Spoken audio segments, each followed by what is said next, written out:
guy who represented anger within this loved-up festival arena. And also another archetype for me was when James, the owner of the site, came on to talk at the festival in his designer gear, and he comes out of corporate land and I come out of corporate land, so there's kind of a shadow for me there, in that I recognise actually that's a place of fear, and that's an identity that I've been uncomfortable with about myself. So I'm trying to think about what all that means in terms of whether that's useful for me.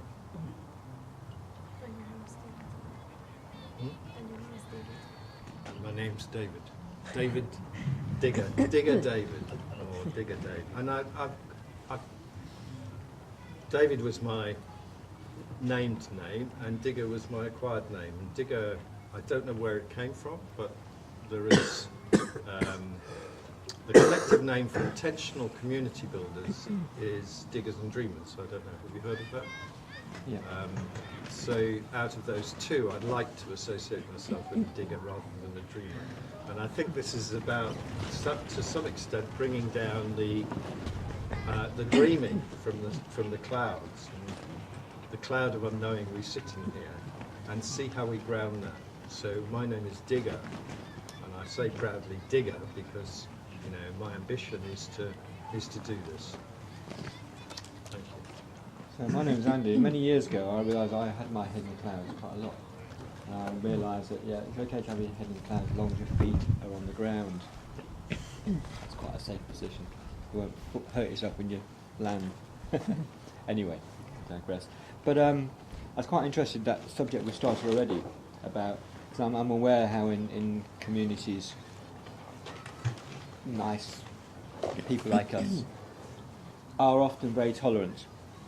And in some circumstances you might say too tolerant, in as much as we often don't have a process or whatever set up for dealing with people who have had too much tolerance and got to a stage where they're now sort of like acting in a way that we don't know how to keep everyone safe, take control, whatever it is. And it's I think it's a fundamental issue in communities, all sorts of communities, how this can happen. So I'm certainly interested in looking at that. Do you live in a community? Sorry, what was your name? Andy. Sorry, I didn't say, yeah. No, shared household, yeah, maybe. 4 guys sharing a flat together, yeah, that's quite a dynamic situation.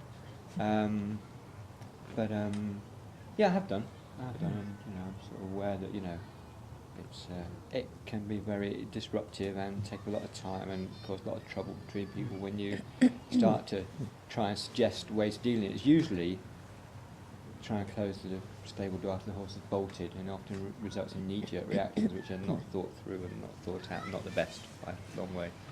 So I'm definitely looking more into that. I don't know how much the remit that is today. Doing anything, or I know that you're doing. No, I'm wanting Andy to add some details to what he does, because I know you're also doing something quite exciting in London that I think is Okay, so I am involved in a sort of community. It's not a living community, but it is a community. There's a thing called Remakery in Brixton, where we're creating workshops for people to make stuff out of waste. So it obviously involves quite a large network, one way or another, and, different layers of interrelationship. So yeah, that's it's you know, a lot of people share the same space together. Doesn't matter whether you don't have to be living there to share a space together and have problems that are going to come out of it. Yeah. And just quickly, what have you picked up from the festival? It's something that... I was hoping you weren't going to pick me up on that, because I've not kicked into gear properly, but what I picked up at the festival. Self-organisation. Is that all right? I'm really lazy. Just the fact that, you know, we do sort of organise it as we go along. It's not already, you know, when we start, and it's all right. Doesn't fall down.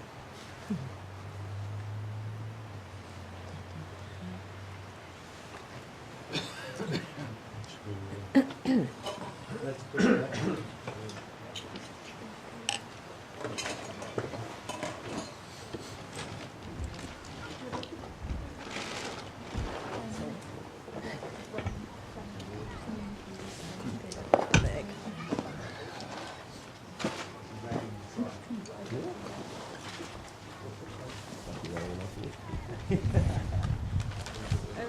Hello.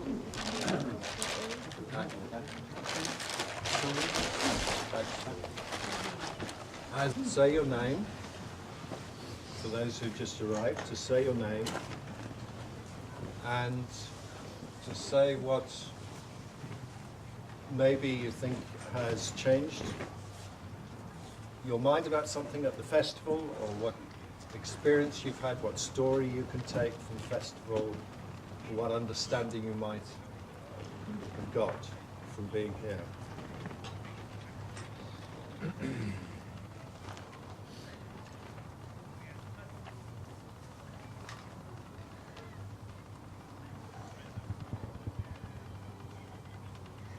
we're doing Quaker style. Who's up next? We lost the order, didn't we? 'Cause I was talking and then you guys filled in, so...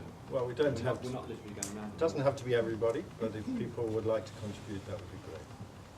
I can introduce myself. My name's Anna, and I've been involved in eco community in London for the past sort of 7 years, working for an organisation called Bioregional, and they're one of the people that sort of set up, well, sort of coined the phrase One Planet Living. So for the last sort of 7 years, we've been focusing on how we get shift from this 3-planet lifestyle to one. And the thing that's nice about the sort of framework is that it doesn't just look at sort of direct things like energy and transport. It also looks at the social side of things like health and happiness and equity and fair trade, because I think a lot of environmental frameworks can be quite kind of carbon focused and sort of, I mean, it's good to have both elements really. So I've recently moved to Frome and am involved in the renewable energy co-op there, and also working with David on our neighbourhood plan which incorporates One Planet Living. So we're really, and I work for the council now, part-time as the energy and recycling person, so we're really looking at how we can incorporate this One Planet vision to the whole sort of area really.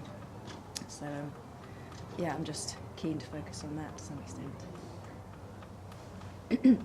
So we will focus on that. No, I promise you. That is the name on the blackboard outside, One Planet Communities. So we'll look at what that might mean, how that might be relevant to us in this workshop.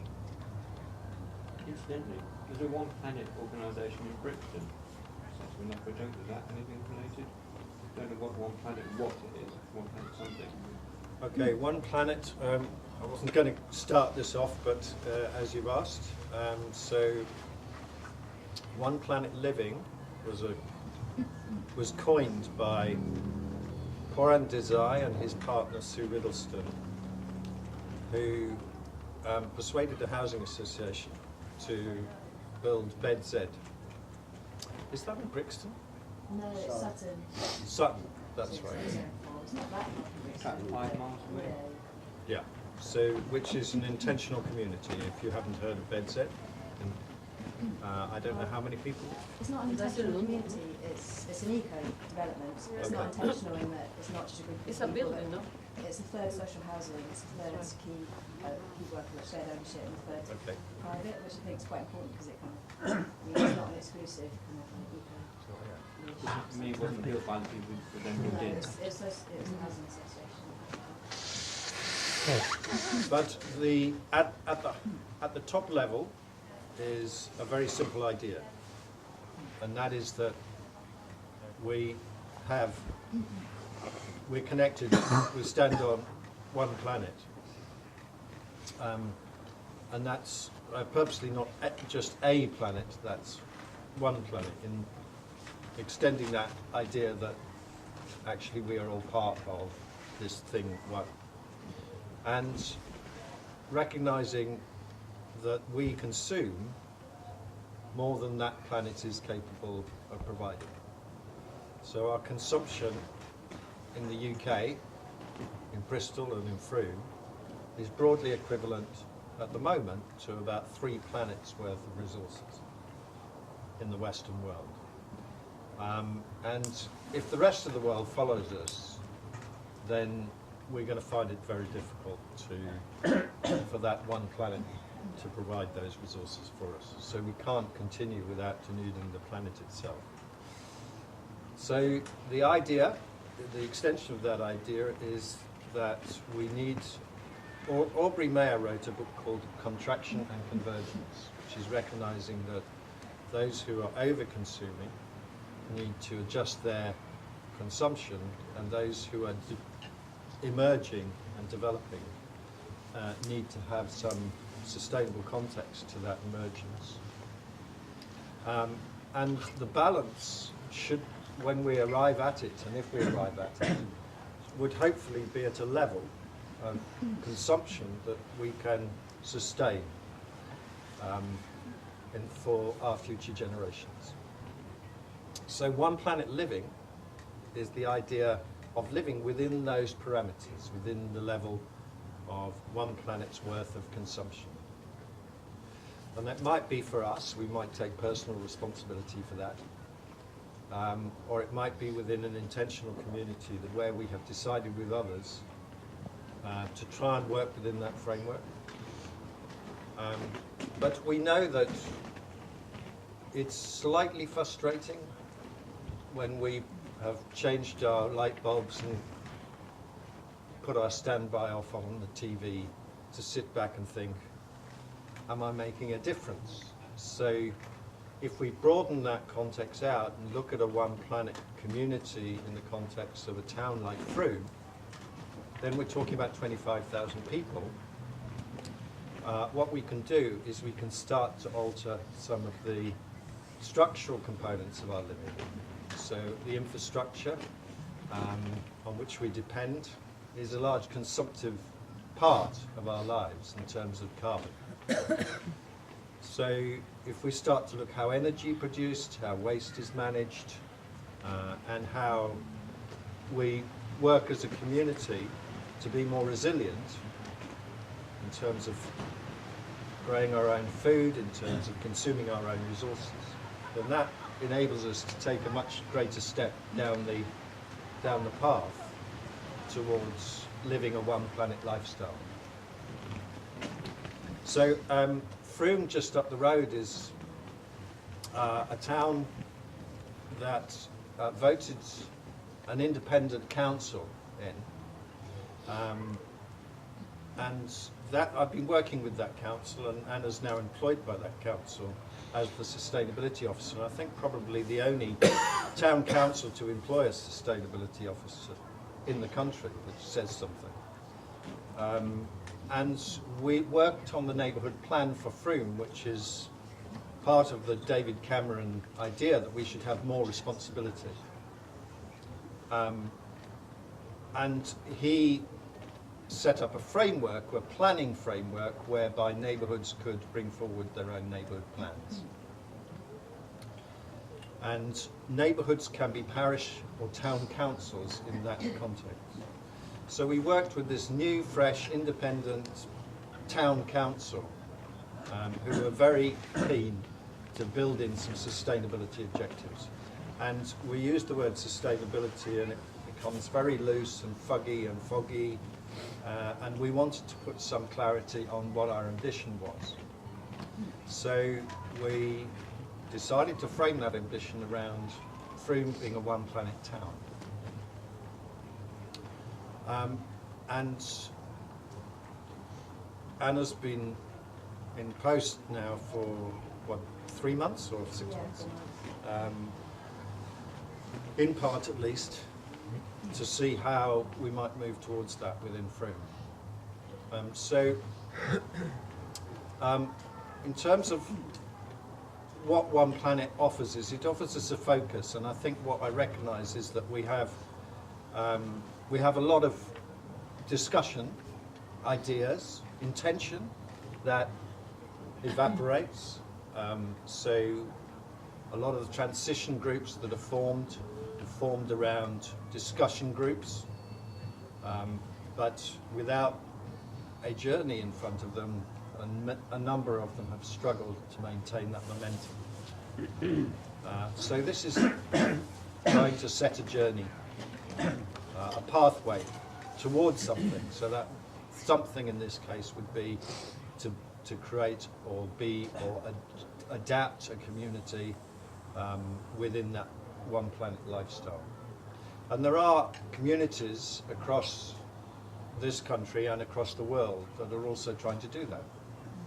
And those communities are not just, as we might imagine, living space, but there are organisations that are also trying to do that, like, believe it or not, B&Q and other corporations, institutions, authorities, and community groups. What have I missed, Anna? So is it just like taking the transition movement a step further in terms of embedding it more into local government structures? Is that the idea of One Planet that you just said? I think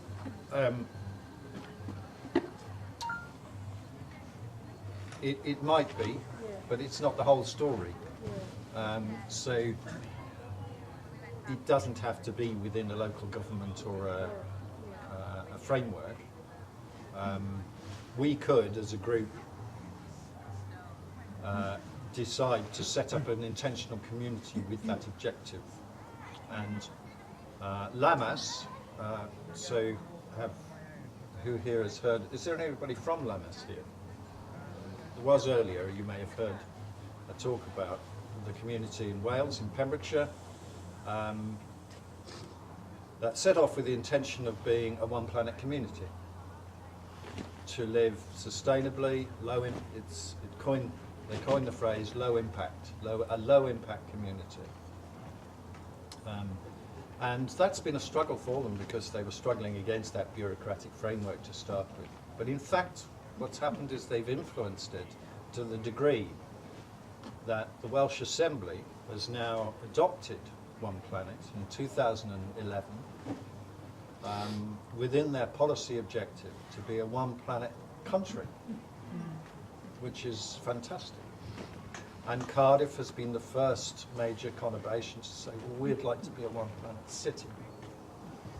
And I hope that Bristol, and I'm working with Bristol on their green capital ambitions because they've won an award, which is that they have been nominated the greenest or the green capital city of 2015. And that's an ambition we have for a city of 400,000. In the context of the framework, we have to operate within this system, within this framework, and it's not always easy.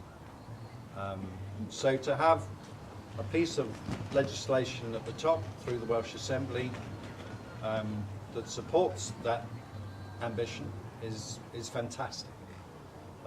The focus, and specifically on that, was to say, so the resolution says broadly, as I understand it, if you have the ambition to live off the land sustainably within a community, and 60% of your community are able to be self-sufficient, then you can have planning consent for development. If you're living to this code and under these. What, anywhere? Yeah, within Wales. So you could build in a completely obscene position? Yes, if you satisfy those criteria. David, could we, this is kind of, we're kind of shifting into a really beautiful case study, which is Thank the you. Lammas project, Yeah. which is, you know, I think it would be really good for us to go into that a little bit, but I think what would be really useful, David, is to explain a little bit about bioregional's One Planet kind of concept, so everyone's up to speed there. Particularly, you know, David's introduction there, and about our consumption as 3 planets. Actually, if you took every single person on the planet, if they all lived the lifestyle we have in the UK, we would need 3 planets. If they all lived the lifestyle that they have in America, we'd need 5 planets to keep everyone on the planet up the same Come on level in, of sir. consumption. That's cool, man. Cool, we've got the wandering a bit, but it's cool. Okay. Isn't there? So there's a real need, as David said, that we, in the Western world, particularly Europe, that we can come down to living on one planet thing. In America, it's even a greater push because they've got to contract by 5 times effectively their consumption. And bioregional set out, maybe you could even say what these are if you know, but there's a set of 10 areas that are sort of focal areas to say, okay, these are the areas we want to address, which try to cover all the angles. So David sort of started moving into communities and housing. or how a community could deal with that. But effectively, there's like, you know, where we get resources from, where we get our energy from.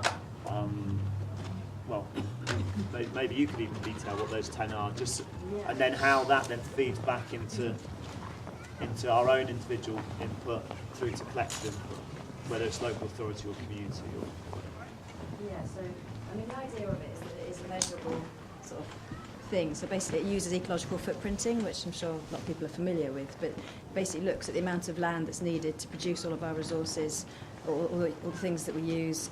It also uses, it does look at carbon as well, so it looks at how much forest would need to be planted to absorb the carbon that we're producing through our everyday lives. So it's kind of is a measurable thing that we can say, yes, we need to move from that 3 planet to the 1 planet. And basically it has 10 principles. It covers energy, transport, waste, things like biodiversity and natural habitats, equity and fair trade, materials, health and happiness, culture and heritage, and water. I think that's all of them. So the idea is it does cover, the measurable stuff, but also the sort of social side of things as well, because it is really important when you're looking at kind of enabling a sustainable community. You know, you can be sustainable, but the idea, for example, behind BedZ was that it really, like the sustainability was sort of, it was in the fabric of the building. So, for example, the reason that the Housing Association part of the reason it funded it is because it's so well insulated, it doesn't really need any heating. And so, you know, in the UK, 4,000 people die a year because they can't afford to heat their own homes. So, if you build a building properly, then actually you haven't got that issue. No one's going to die of cold in BedZ because it's so well insulated. So the idea is, and you don't have to think about that. That's just the default. And yeah, as I said before, at BedZ it's like a third social housing, a third key worker, so it's really mixed as well. It's not just for like an exclusive elite. So that's the idea really, that we can just enable communities to live sustainably, but without necessarily having to make a massive effort, and also making it attractive and, you know, aspirational, not just because a lot of the green rhetoric is about, you know, reduction and about, you know, sort of being frugal, which obviously is important, but to sort of appeal to the common masses, it's important to focus on positives and make it easy to live like that, I think. So that's the sort of the idea behind the whole One Planet Living framework, really. Could we pass the talking book to, is it Chris? Yeah. Sorry? Yeah. Yeah. So what's your experience of One Planet? So I've been working with One Planet Principles for about 2 years in Bristol, and what I found really useful about them is that they are the first thing that I've come across that can bridge everything from something like landmass to B&Q to local authority and government, and that's, to encompass the whole world is quite a challenging thing, and to come up with something that actually does that is also quite challenging. So I mean, when you've got transition towns, that's great, but it doesn't necessarily encompass a lot of the companies, for example. But companies work with corporate social responsibility and things, so they can get their heads around this because there's a sort of a whole action plan. But one of the things that I've seen it in other areas is it generally comes from local authorities, or companies use it for developing areas and things. But it hasn't really been used from communities, and for me that's really an exciting thing.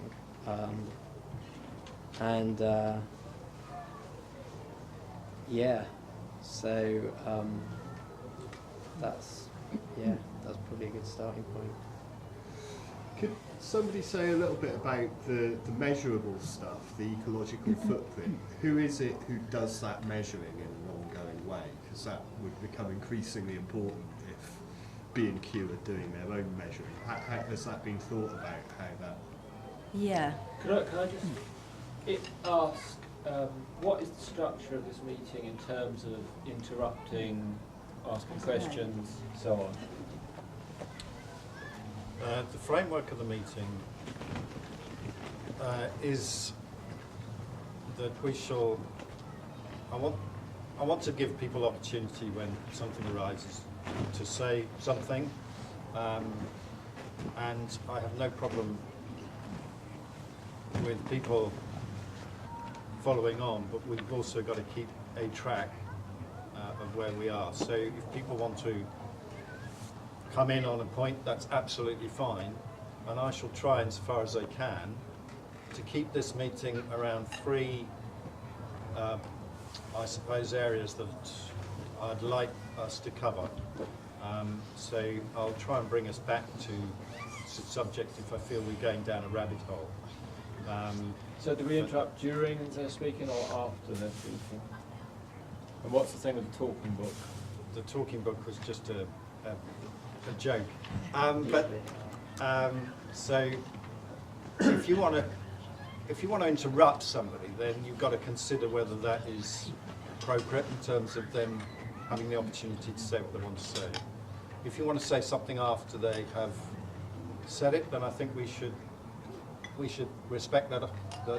Otherwise the energy is lost from what they're saying. So do feel free to come in after they've.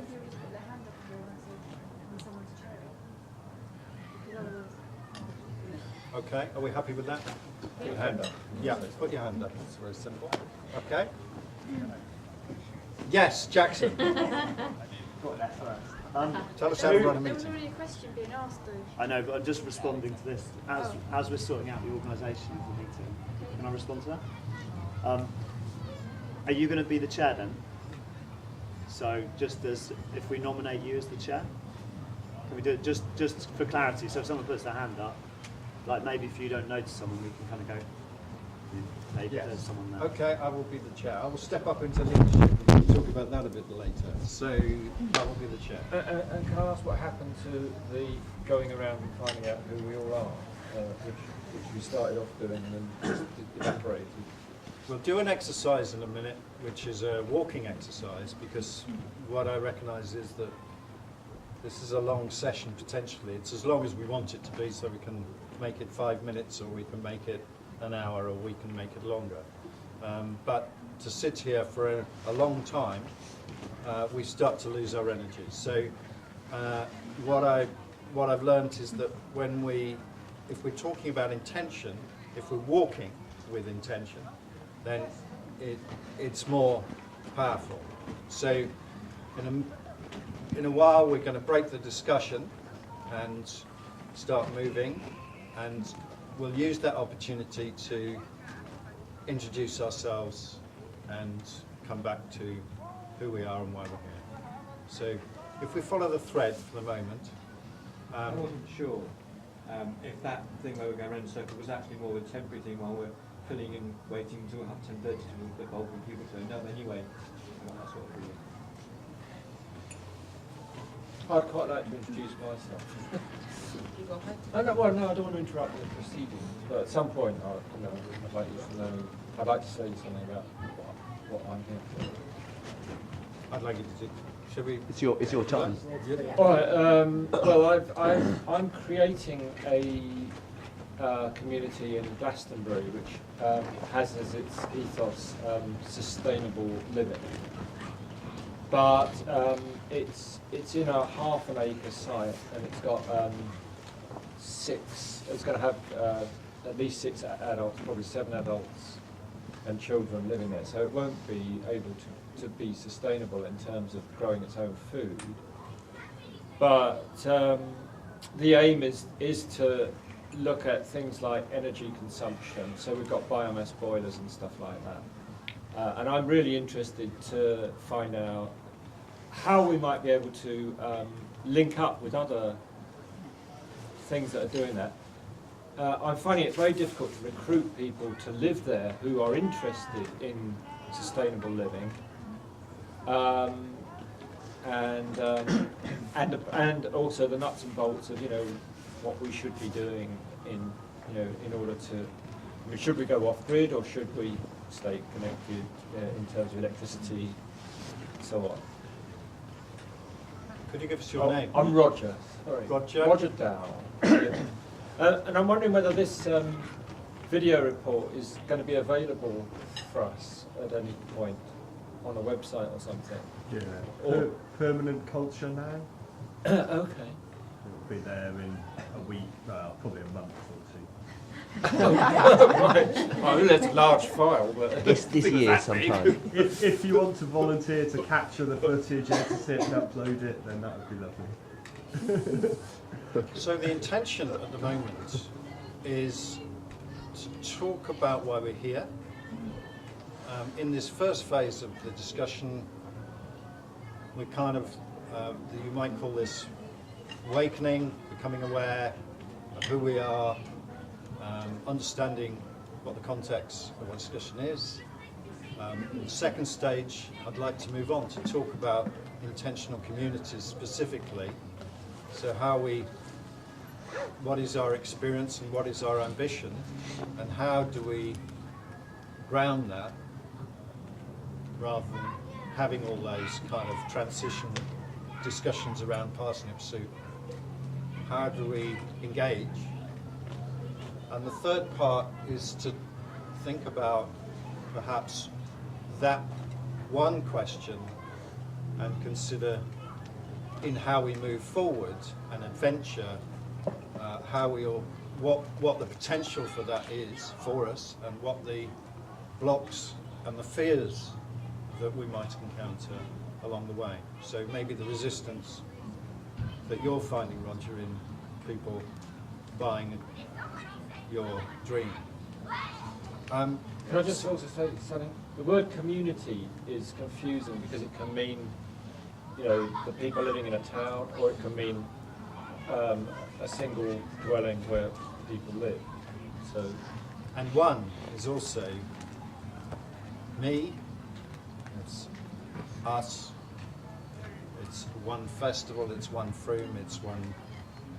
So these are words that can be interchanged into different contexts. well, we need to know what we mean when we say. So when you So said we're trying community, to- so we're just coming- now as you mentioned community, and I didn't know if you meant the community of Froome or if you meant some individual community.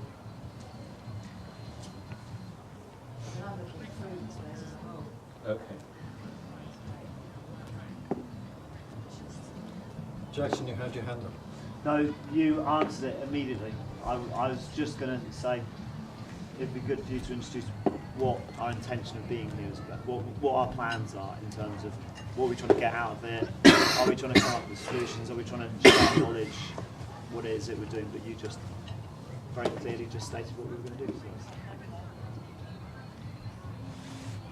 So the intention, which I wrote for myself this morning, which may or may not happen, was that we share some stories about who we are, what is this framework, what is this one planet, what are communities, try and get some context to our discussion. So can we go around then? Introduce ourselves. We can. I invited anyone who wants to come forward to come forward. So if you feel that for you, then please come forward. Okay, I live in London, Kate. I set up a community project about 4 years ago. It was sort of under the umbrella of the transition towns. What's your name? Kate. Kate, thank you. But the thing is, living in a city, it's hard to feel like you're part of an intentional community that is trying to work towards sustainability, because it's very disparate. And the actual community that is working on this project, I don't think is very successful.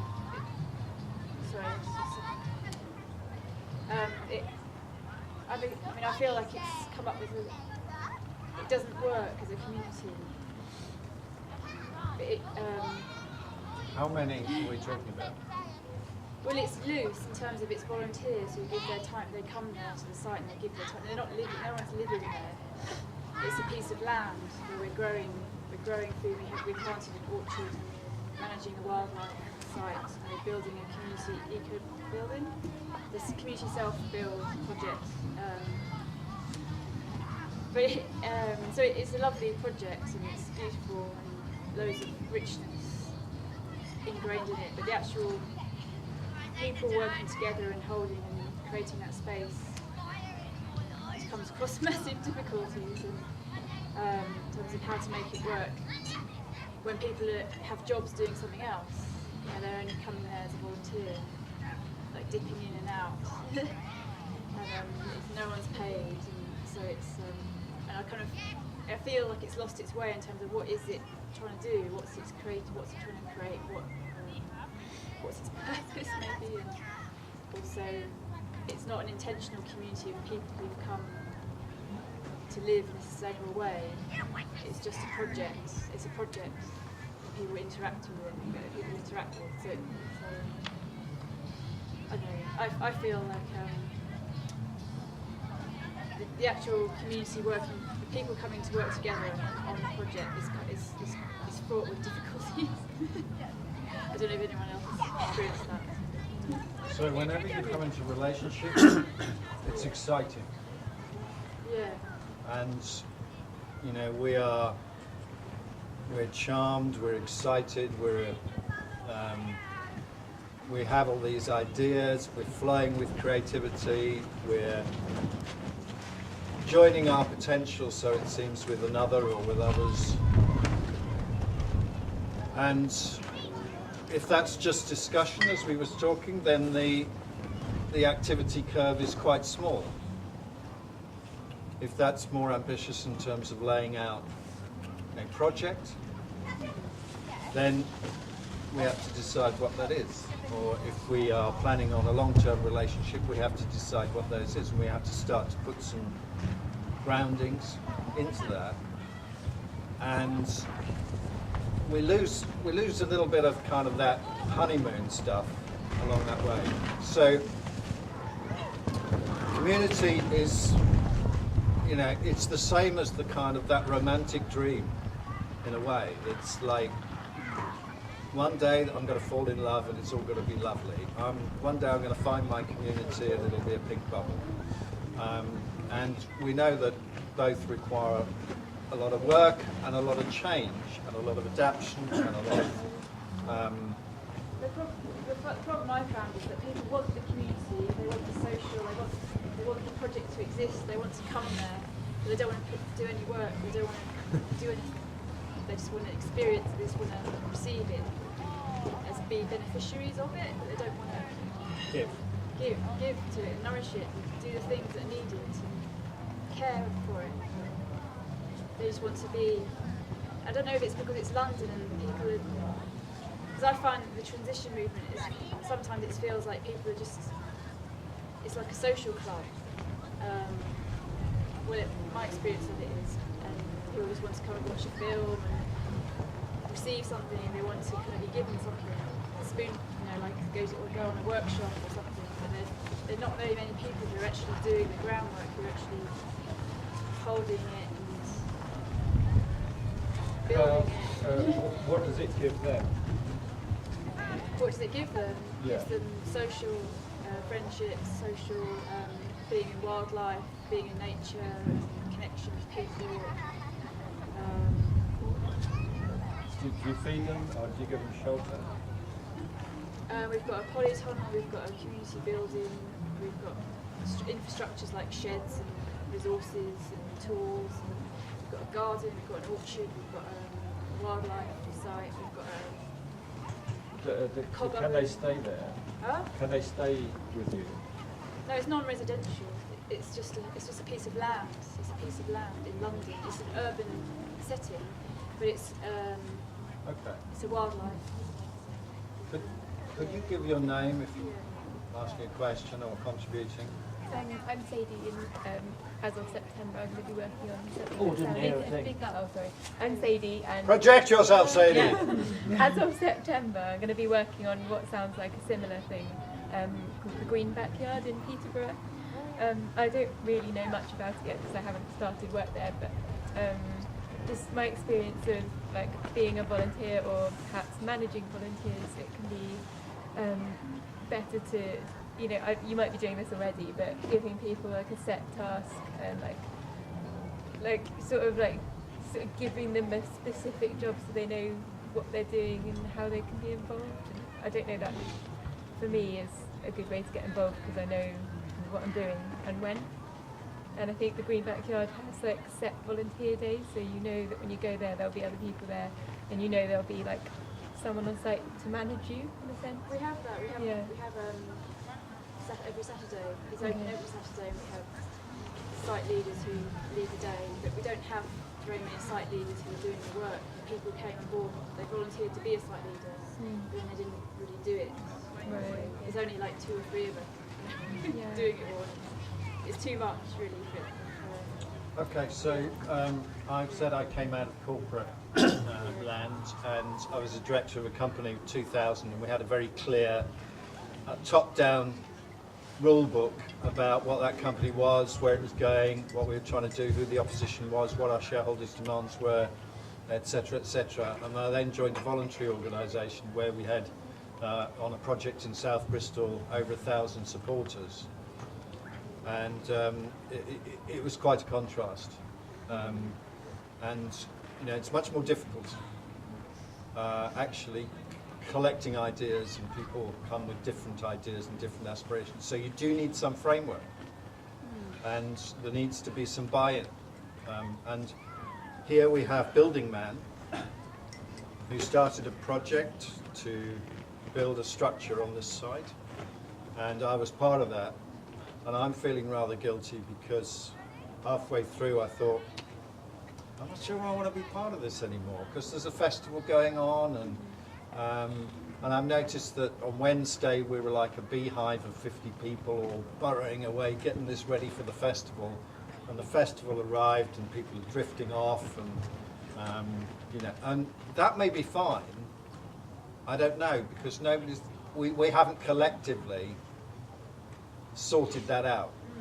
So there's a few people left still banging nails and still making stuff, and then but that's been reducing and reducing and reducing. No doubt people there have been thinking, well, those buggers have just left us or whatever. I don't know, but you know, there perhaps haven't been those ground rules, so that's quite important. Do you want to say anything about that being in a long-term kind of relationship and community? Yeah, I'd like to respond to you just very quickly. Just what do you feel, without getting too caught up in your project so much, but what do you feel isn't actually working? Are things growing on the site, and are people coming and enjoying the space? Is it more your frustration that you feel people aren't coming to you and be part of People are coming to the site, but they're not doing, and they're not caring for the site. They're not seeing what needs doing. They're not acting. They're not being proactive. They're not taking initiative. Okay. They're not seeing, oh look, there's a load of rubbish there, I'll clear it up, or oh, this gutter's broken, I'll fix it. Or they're not kind of engaging in it. Okay, right. Yeah. I can see your frustration there. Yeah. I guess I'd like to add, and you started off the session earlier about talking about what we've picked up from this festival so far, and I'd like to add something which I've been aware of for a while, but I think has come forward a little bit more while we're here, which is this thing about assumptions that we all have. And we make assumptions on all sorts of things, and we have an expectation of something. And we want to try and have clarity about, you know, you just raised the idea about what community is. We had quite a big discussion yesterday about what community is. Is it your household? Is it your immediate family? Is it your street, your town, whatever? Is it the whole planet? And these assumptions of things kind of tear us apart quite a lot, because we have something like, you know, you have assumptions of what you're expecting people to come to your project to do, and if they don't meet that, then it's like, this is all wrong, or something's wrong. And you know, you had assumption earlier that everyone that comes to this site needs to be acting in a very loving and supportive way, and you shouldn't have someone coming who's ranting and off on the side somehow. And I remember even Bioregional had this, you know, when they put in their planning for their site and their proposal for the site, I remember speaking to Bill Dunster, who's one of the architect for the site. He said there's a neighbouring housing project where there's people living, and the Bioregional, the BedZ project is in between this housing project and the main road, and so what used to happen is everyone used to walk across the site onto the main road to get to the shops. And then when the idea of this project was going to happen, this sort of eco project, and it's like, oh, they're like, well, actually we want a fence or a wall along here because we don't want these weirdos sort of like sort of spreading out into our space. You know, they're going to be a bit weird, aren't they? Because they're an eco project. And so there's a bit like, well, you know, why do you want that? You know, this is your main route to the road. You know, you'd have to walk round it and get to the main road. Anyway, that's what they demanded. So they had to build a wall along the edge as part of it. And the project happened. And if you ever get the chance to go to see it, it's quite amazing for what it is. The architecture's really interesting, and you can walk around it, and it's really, you know, quite amazing. But now the people that are living in the previous community, which is quite generic block buildings, quite boring, they kind of want to come through it now because it's an exciting space. So they're like, maybe we could put a fence in or a gateway through, and now the people in the new beds are like, oh, we don't want you lot all rabble coming through the space. And so it's like, we all have these amazing assumptions of what, and they'd be prejudiced against what could and cannot happen, about what we're expecting from people, or expecting from others, and what they might bring. And somehow we need to, I don't know, if we're going to try and address these things like this whole push for one planet, and you know, you were saying that you're finding it really hard bringing people into your project, and people like, why is that? Because actually, people should be flocking towards you, because you know, I don't know any detail about your project, but on the basis that you said, it should be something people should be part of. But I guess again, there's this assumption and prejudice against whatever it is you're creating. Maybe it's cost, maybe it's a bit of different from the norm. But somehow we need to address that, because until we can get over these things, it's going to be much harder to get people signed up and agreeing to all these wonderful things that are set out in One Planet kind of concepts, or whatever it is, whether it's just whether it's a project or working on land, what are the assumptions about people coming and being part of it, and how they can be supported to make it work, or how they can be empowered to feel that actually they can go and pick something up, or if you see someone on the street lying down, people are empowered to stop and go, hey, are you okay? You know, I've seen someone, I was in a car, there's a guy on the pavement lying face down on the street, and I was in the traffic lights, and I was kind of stark, and about 20 people walked past this guy lying on the street. It was like, why didn't, and then one guy stopped to say, hey, you okay? And he was like, they got him up and he kind of carried on. But it's just like amazing, this kind of somehow, this fear of what might happen if I get involved, or fear of, you know, so I don't know, I'm going sort of weaving off a little bit, but for us to really address some of the current issues we've got to cope with, economic, resource, climate, then we have to somehow be bold and be try and get rid of our assumptions or our prejudices that we hold against certain things. Hello, Ben is my name, Ben Moss. It's a kind of a point and a question. The question being, you know, what does is there a One Planet policy towards, you know, people care, this issue of, you know, within the idea of One Planet, what should we be doing for each other so that we accommodate the person who's fallen over in the street, or the neighbours who want to put a fence up? You know, is there anything in place?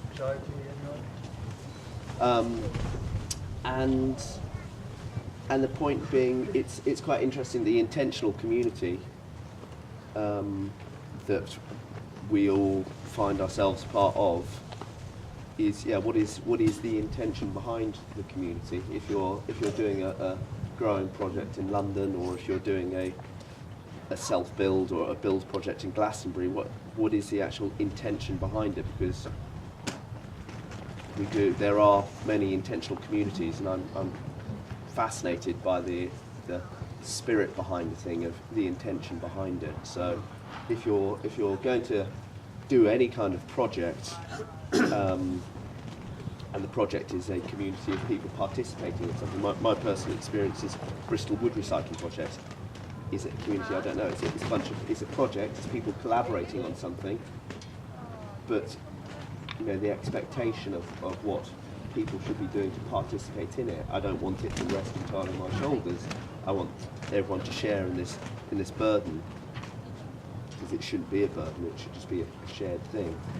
And I think it's very important to state that intention. So it's not just you, or it's not just your thing. It's like, okay, it's that people care aspect of One Planet. What are we trying to do? I'm just holding the flag and waving it, but I'm only holding the flag and waving it because I want everyone else to hold it with me, or I want to really plant it in the ground and I want it to stand on its own and all of us stand underneath it. And so, yeah, I think my point is that if we are going to embark on any community, that there is an intentional community, whatever it is, from a recycling project to a housing cooperative, that there is that intention is clearly stated, so each participant knows what's expected of them if they choose to participate. And I guess that's often asking ourselves what's our personal intention.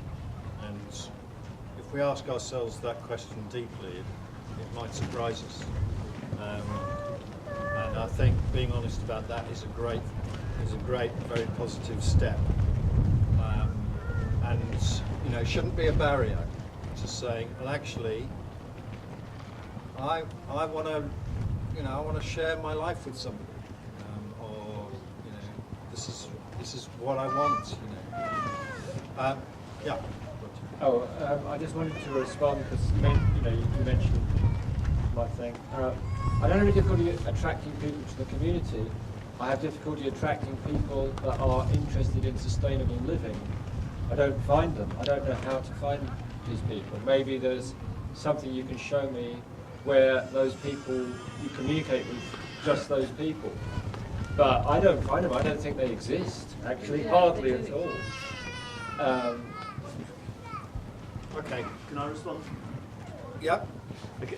Just quickly, I think it's really, again, we're using terminology which we picked up on earlier on, and what we mean by it as well. So again, we're making assumptions on what sustainability is. I think if we went around the room, we'd all have our own interpretation of that. I think everyone wants to live sustainably. Everyone wants to live. Well, I guess most people want to live.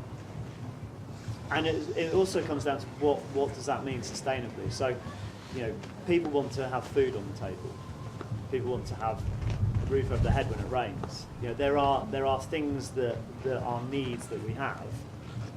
And even those things, you could say, if you've got a roof over your head, that is more sustainable than not having a roof over your head. So it's kind of degrees towards that. And where you get that roof over your head, or where you get your food that comes on the table, leads up to that. And we can put values to all these things. We can put value on the food we bring to the table. Is it a rabbit that we caught in the field beside us? Is it something that's been brought from a long way off that brings us something healthy, but the travel is greater? So, and sustainable, again, what does that mean? Like I mentioned this yesterday, but someone said to me, a sustainable home is a home that you don't need to lock the doors for, because the community is strong enough that actually you've got that stability there. But what is sustainable? Like whether you want to answer that or whether we want to. Rather than going, I think that's a rabbit hole. That So I'm going to call a rabbit hole. On that. But I would like to just say, the difficulty is, people might want to live sustainably, but they want more to go for a holiday to Bali and to take their daughter to the school which they think is the right one, which happens to be an hour's drive away from where you live. And those things are higher in people's priorities than living sustainably. And I don't find, and if I'm running a community, then I have to say, okay, in this community, we make decisions on a consensus basis. So if the people living in the community have those views, then the sustainability goes out the window immediately. Because they're all going to just say, well, no, actually, we're not prepared to say we're not going to use our cars because I need to take my daughter to the school, and so on. So that those So it stops being a sustainable community as Told soon you it as wasn't a pink fluffy cloud. Right. You dealt with this in Beds, didn't you? With the car share and what you found there. Can we yeah, we can come back and talk about this, but what we recognised is that community is in part about infrastructure and it's in part about relationship. And they're equally important, are they, Jackson? Definitely. I think the people side is probably more important than even like the actual resource that you're consuming. Like, I completely get you. I completely understand, and I personally have the same issues when people say, "Oh yeah, I've just booked myself a little holiday somewhere," or the same thing. I've got friends that actually drive an hour to school from one bit in Somerset across to Glastonbury to the nice school in Glastonbury. Which is, in my mind, bonkers. But actually, we are all projecting our own ideas of what sustainability is or a sustainable future is. And so, and I'm sure everyone is acting on their best judgment, on their own. They're using their own set of criteria to make their own call. What we need to do is enable people to have the information to support them to make their best call in a direction that we perceive as maybe working in a better way. Now, for them, driving an hour to school may be considered the best call for sustainability for them because they're getting their child into an educator system that they believe is improved, which will then support their child in a future society, possibly that's going to enable them further than what they would get otherwise. Now, that's all calls and assumptions and things like that. But it is really key that we try not to diss people for, and I'm not saying you are, but on what their take of sustainability is. We need to try and find a way to inform people that they make the best call within their own judgment. Okay, would we stand up, please? Just going to change the energy from headspace, because we're getting into a dialogue, and so just shake yourself out. And could we move these chairs away so we've got access to the area?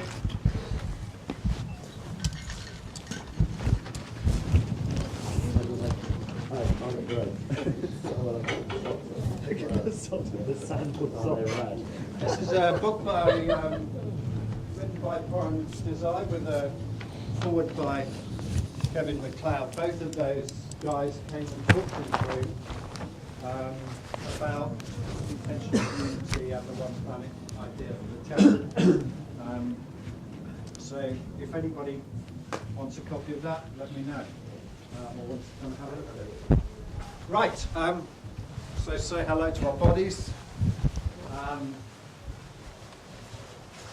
We are human beings, which means we have this thing called body and we have this thing called mind, and it's kind of easy to get drawn into the idea space. But the energy we have affects how we might follow through those ideas. So we know out of this discussion we've probably remembered very little. We might remember that this is Ben, that this is Jackson, that this is Sophie, Sadie, that this is Gillian, I know you don't know, but I know, and I'm Digger, or David, that this is Roger, that this is Chris, that this is Anna. We don't know anybody else. Come on in. So, what I'd like to do is to invite you to just move and walk around the space and just observe. Be aware of your body. Increase your awareness of your surroundings. Maybe you'll catch the eye of somebody's legs because you're probably at this stage looking down, trying not to get any of that personal eye-to-eye contact. You don't want the eye to eye. Because that might put you into some sort of compromising relationship stuff. So You could just look at colours of clothes. And then what I'm going to do is I'm going to invite you to speed up. So you notice your body is now trying to avoid collision.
From Lannis.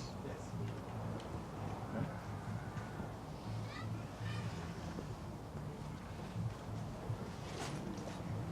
Any other observations? Natural pockets of woodland. Yeah. Got some wood. Natural pockets of what? Woodland. They're not natural, are they? They're actually grown. The oaks have been there a long time. They're a big tree, aren't They're all around us. They've got plantings of trees. they? That's really big trees have been there long. Yeah. Okay, I'll remove the natural. But there are some mature trees here. Yeah. It's also like they're also trying to grow more big, so like the land's good for that in some regard. Well, they've also planted Yeah. hundreds of sapling trees. Yeah. Very, very close to each other, which is Very close to each other. a bit strange. We're relatively near a train station, which is good plus. What's relatively? Yeah, true. The other case Westbury? Westbury, yeah. And a main road, because you can hear the road. And Westbury has pretty much direct route to London as well. So that's useful. You did very well to see that from outside. But you're absolutely right. We're using all our senses, so you can hear the cars. We're near a road. Yeah. I was looking at the stuff of activity in the field. So more actually instead of the environment physically, just the children, there's art, there's people sleeping, there's people in various states of food and things, but not what feelings. Well, that's for this purpose to say this is post-festival. So everybody's gone except us. And we've been gifted this land by James Hugh Hewlett.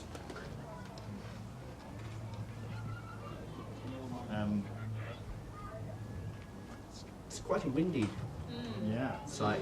Obviously, it depends on which way the wind is coming, but it feels like it's quite a wind tunnel. And there's a very nice wood henge next door, which might not last, but it might. It's lovely, beautifully decorated. And the festival, have left some infrastructure. Wonderful fields actually not far away.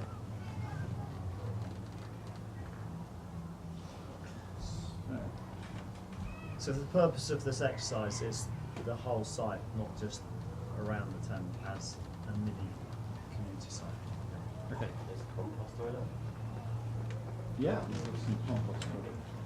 The ground's quite soft, so not something easy to sort of build on and be able to build structures. If you were trying to cultivate things here, I don't know how acidic the soil is or how dry, and what you need to add to it to make it more productive. It doesn't look very productive to me, but I don't know very much about that sort of thing. Do we know the history of the site? The golf course was a golf course. It was a golf course, So yes. We would have had lots of stuff. Lots of chemicals. Also, the many trees don't seem very healthy here Right. on site, but I don't know what the reason for that. Planted for a purpose. Yeah, and up there on that hill, there's quite a few trees that are grown, so seem to be there for at least 10 years, that still have the wooden sticks sort of stuck in them. So somebody planted trees and never bothered to, Maintain. Tree yeah, or even take out the sticks, so the Yeah. tree is growing with the, it just seems quite neglected. But there is abundance here as well, because I went on a foraging walk and there's lots of sloes and blackberries and all sorts of things that you could use to help sustain community food here already without having to grow it. I have a question. If your aim is to move the country towards living sustainably, is the best option to use most of this land for agriculture? Or would the best option be to build highly efficient housing, which would mean that the people living in it would be doing very little in the way of carbon damage, because the houses are very well insulated and it's all been designed to use a biomass boiler, etc., etc. In other words, that the goal, I think you need to think about what the goal. If the goal is to reduce the damage that the population is doing, what's the best thing that you actually would do with this plot? But I do understand that you have a problem, which is that you're only allowed to develop it if it's actually sustainable, sort of locally speaking. Is that right? That you have to be able to produce enough food on this site to sustain the people who live on it. That's a restriction?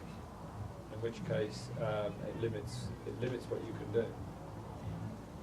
Yeah. It also makes it quite attractive to certain groups of people who like being in very close contact with the land and want to have that kind of lifestyle, who want to grow their own food. Yeah, I understand that. But if everybody in the country was to do that, then it couldn't possibly work. You can't have everybody living on a sustainable community like that. But then you just said something that's really not good to hear. If everybody decides to live on the land such that they're all they're all growing enough food around them to live, it's not going to work. Because there's too many people. There's 60 billion people in the country. They can't all do that. Well, what are we going to have to? How do we feed ourselves now? People live much more can we just bring this efficiently back? in cities, actually. But maybe they can live in a sustainable community within the city. That's what has to happen, But actually. you just said that not everyone can live within a sustainable community. I think we need to be careful what words you're using. Yeah, no, they can't all live on the land sustainably. We listen to. You have a good point here. Yeah. I live in a one planet community. And I think, firstly, this kind of exercise of we're just all that's left of the festival, but with a bit of infrastructure, and what do we want to create? I think any kind of community needs to be clear about exactly what it is, what is the aim. And if the aim is to create a one planet community, then I think the key is to do with a human relationship with the landscape. And the reason I say that is I think Bedsted is a really good example of an attempt to create a one planet community that didn't work. They set up this fantastically insulated, this beautiful kind of housing in a city context, and measured people's ecological footprint, and it really didn't have much of an impact at all. Now, where in my kind of village, or the village which I'm from, we approach the human relationship with the natural world by getting people in touch with it. And it's that very personal exercise of getting directly in touch with your resources that enables people to actually start to give a shit, to care. So, because we all compost our own shit ourselves, and compost all our own food waste, because we all kind of are directly connected to the spring head, and in the summer that runs low, and in the winter there's loads. Because we are all making all our own electricity, we can care and we can really engage with those things in a really kind of intimate way, and therefore our relationship with the natural world has kind of changed. And there's no doubt in my mind that it's that one-to-one relationship that has enabled us to become a one-planet community. Because I know firsthand, to live a one-planet lifestyle is a massive commitment. It is a really big commitment, and I just, you're not going to achieve that with any form of kind of like executive housing or any kind of solution provided. It's got to come from the people themselves. And so in this kind of scenario, we're the last survivors here, and there's this kind of bit of infrastructure, then, given time and an appropriate relationship with the wider world, a one planet community could emerge. But the real challenge is a sort of like cultural one, because you've got this mainstream of reality around you, which is forcing a kind of economic paradigm on you, and so really you have to kind of build a momentum and create an alternative culture, an alternative value system. I want to challenge that, and it's really useful. You just happened coincidentally to come through the door at that moment, because you asked a very good question, which is, well, we can't, or suggested, well, we can't all live on the land in a sustainable way. And I think that question needs some consideration, because what Lammas have done is set up a community that is by and large living off the land in a sustainable and one planet way. But we've also talked about scaling that, so that we've talked about in urban areas the need to shift from a single responsibility to a more collective responsibility for creating infrastructure within that environment that is beyond our direct influence but is for the benefit of all. So I think the two can coexist, and I think the moment we sort of get trapped into this is what a one planet community looks like, or this is what a one planet community, that then we start to kind of get drawn into creating a franchise and a brand which is perhaps not helpful. So I see this as an open source. I think his point was more subtle than that, really. I Right. think having engaged, I agree with your point about cities being very efficient in terms of the usage of land footprint per head, and it's very difficult to spread everybody over the planet and give everybody a large patch of land. But the point that I think you're making is that the process of engaging directly with your inputs and your outputs, and your inputs and your outputs, is almost very difficult. It's much harder to do in the city to see that. Almost the process of healing and understanding might need to go through a community that is separate. So there's a stepping away in how one readdresses the city to kind of, it's the engagement that is triggered within the individual that then allows you to go back to wherever your community is and think, how do I deal with my inputs and my outputs in a city context? Charlie? Yeah, no, I was sort of interested in like the idea of trying to do something similar to like Lammas, but like in a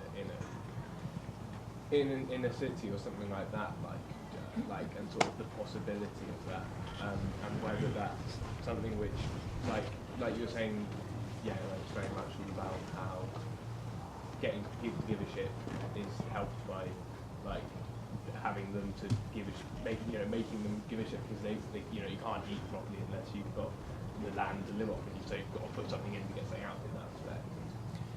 Yeah, like I mean, do you think if like I don't know, I sort of see there's quite a lot of possibility there, especially for like people who aren't starting off out with as much in the first place anyway, so people from like less affluent backgrounds, like if you give them, if you help people make themselves like a place to sort of a community which is sustainable and sort of uses all of those kind of ways of sort of similar sort of ways of like not living off the land but just sort of living sustainably in the community, but like those things they will in turn you in turn become reliant on those things. So I don't know what I'm trying to say, but do you reckon I guess sort of what I'm asking is how much hope do you reckon there is for that sort of model, like, and how do you think that would work? Like, okay, well, I'm familiar with the James Lovelock sort of perspective of let's all live in cities, because that's quite a sustainable kind of macro model. But my experience is that in order to sustain that macro model, you need a huge amount of infrastructure, bringing in all the resources, all the clean water, all the good food, all the building materials, and you also need a huge amount of infrastructure to deal with all the waste, whether it's human shit or food waste or all the other sort of waste. And so you can look at it on that level, whereas if you actually just redistribute people into the land, you don't need these massive kind of resource arteries and veins servicing it, because it all becomes kind of on a human scale. And when we've got our arms open, it's kind of, oh my God, I just invited them to come into my space. So we've lifted our heads now. We're engaging. There's eye contact. Shit.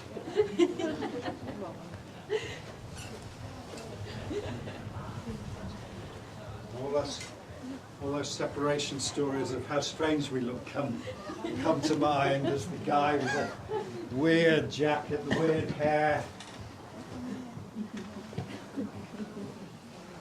There's the bloke you fancy. I don't know. All of these ideas. Come on in. So this is much more attractive, do you think, than talking? In some ways. So I want you to, okay, you've got your arms out, and I want you to just stop in front of somebody. I want you to have a sort of look at them. Okay, just take it in.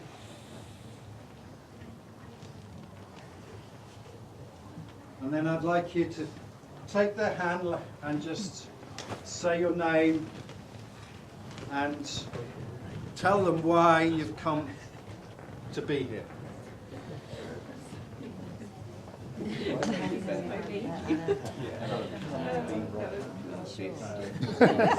That's very honest.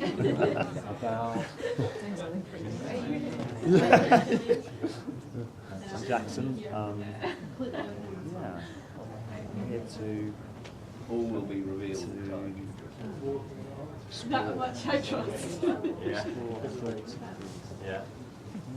So, my name's Digger. It's quite. Yeah, again, that comes down to what you thought you were going to be doing, and now you're doing something that's very different.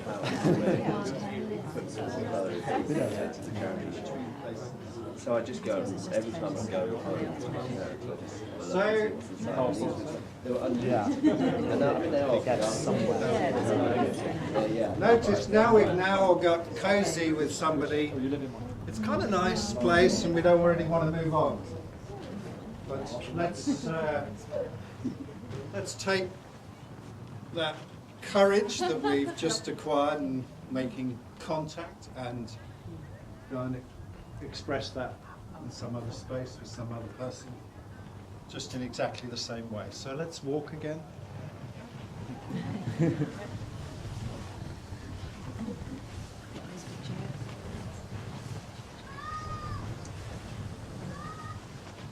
And if you catch somebody's eye, you could just say, okay, you could just come to a stop and say hi.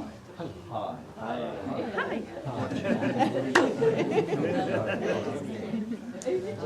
I'm good, how are you?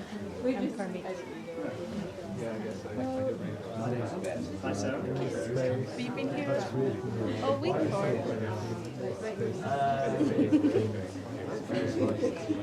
So much more connected.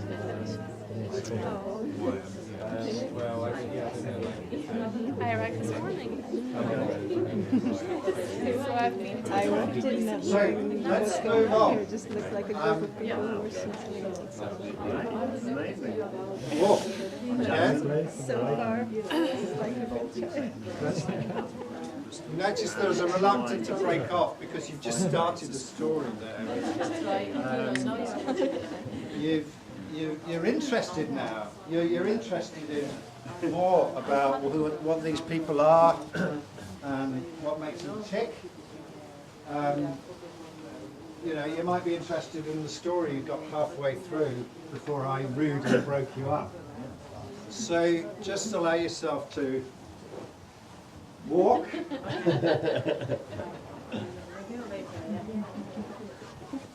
And this time I want you to, when you come to a stop in front of somebody, I want you to just take a pause.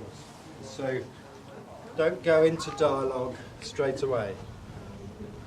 I want you to just pause and take a look.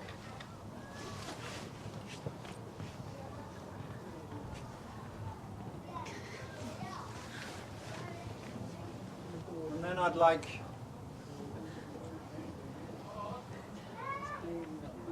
you to say thank you. Thank you.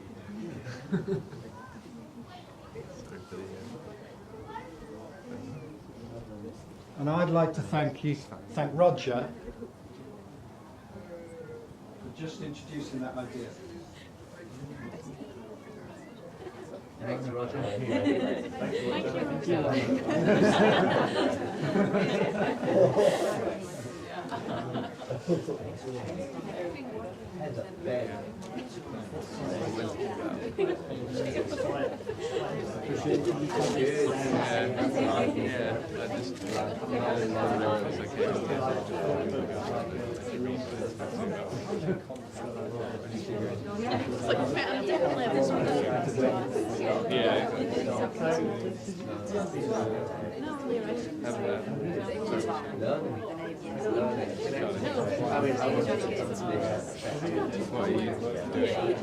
You came back last night.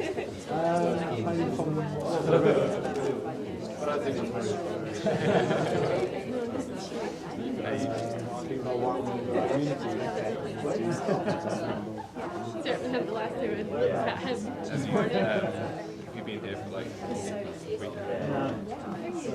Okay, that's great. Give yourselves a round of applause.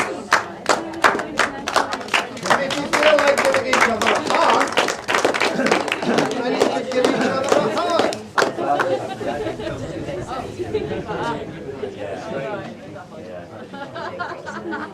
And you notice Sam there, he feels very left out because he's been very important. Sam! So, Sam, Can we? Would somebody like to give Sam a hug? I think Sam should be in the middle and we all have a big hug. Okay, we're going. Good job, Sam. Thanks, Sam. Thanks. We got that on camera. Right. So, shall we pull the chairs back?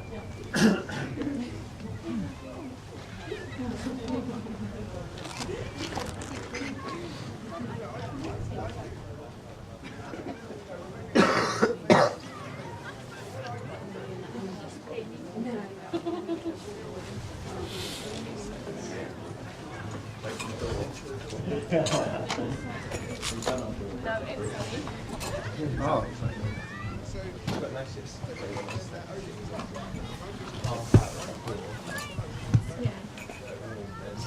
Would anyone like a coffee? I'm going to go and get a coffee. If someone gives me money, I'll go and get them a coffee as well. That can be multiple people if they want. Sorry, David, to do that. Multiple people. Multiple coffee run. If anyone, seizing the does anyone want? I would have Leadership. Yeah. What kind of coffee do you want? milky and sugary, ideally. Yeah, like a latte. If that's an option. I'd love a coffee. Yeah. Could I have my tea? No. Blimey. Do we need a list? I think we need a list. Have you got a good memory?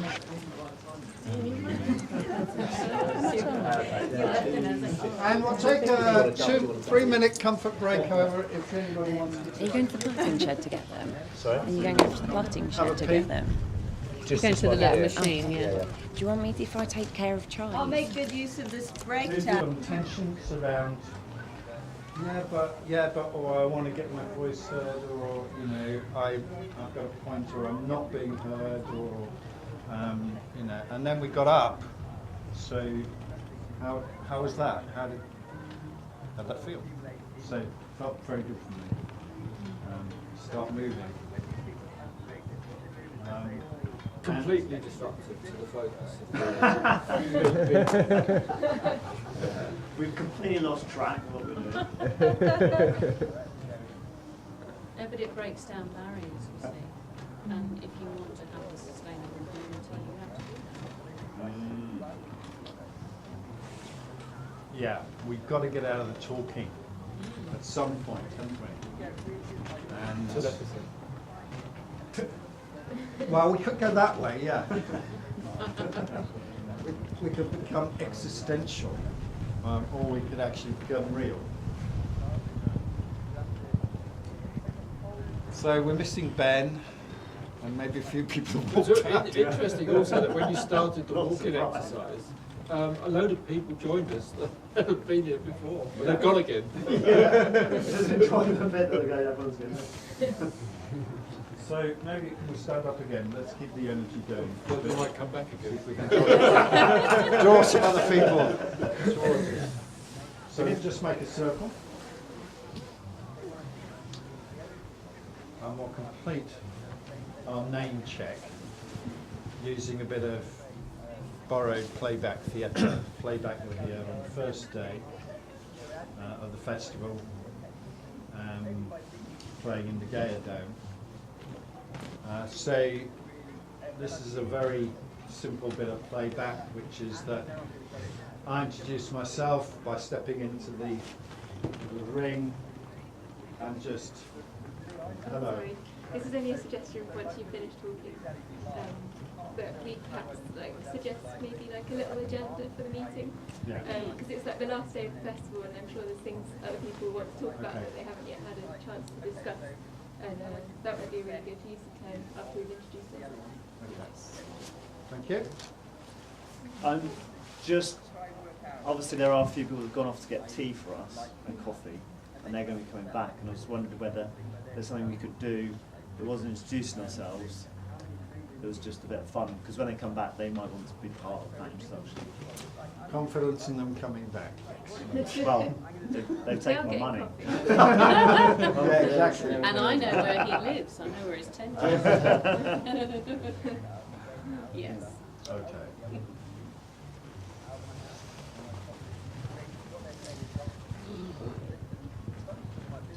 So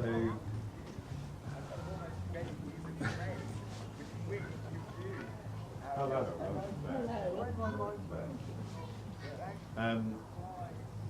I was just about to start something and then I got sidetracked. So, By me. no, Yeah. no. By, it's usually by Jackson. That's a judgment I have. I'm keeping you in line, David. Yeah. So I noticed that Sam's creeping in, lurking. It's part of the action earlier. We could do a little supportive seating situation. I Do you think know this that? will work even with people missing because they can join them. Okay. So what I was saying is a bit of playback theatre on introduction is I would step into the hall and I'd say, David, and I'd have some pose that represents how I feel, or it just maybe randomly appear out of nowhere. So I go, David, and step out, and then you will copy me and repeat that action. So as I step out, you step in, and you say, David. Right, so that's very simple. Yep. We all got that? Is anyone confused? Right. So, David. David. Almost. There wasn't room. And anyone, it's not around the table, so anyone can just... With a name. Yes.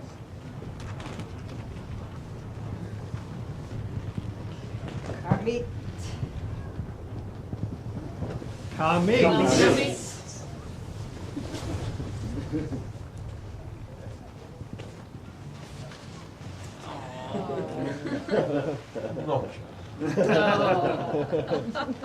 Sleepy Roger. We need a bigger circle. Hello, Graham. Roger. I wanted a big pile.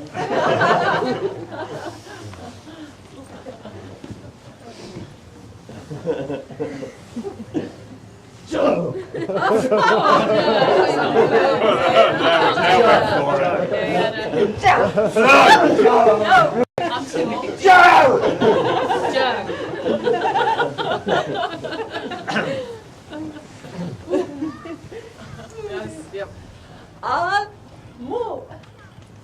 Could you do that one again?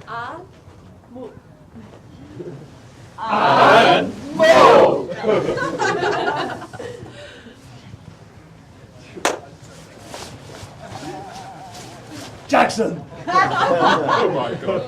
Go that way. Jackson! Jackson! Jackson!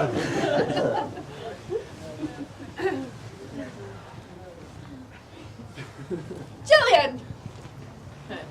Jillian! I'll go with Sarah. Oh, right, I'll go in. Sarah.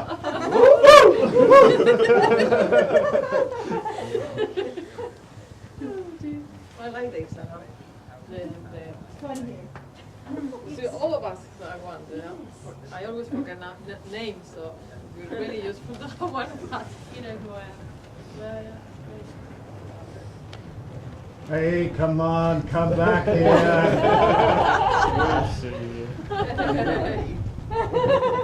Yes, you. Who, me? Who, me? Oh my. Okay, you'll get, if you just observe, it'll all be clear. Okay? But you might have to wait and see what happens.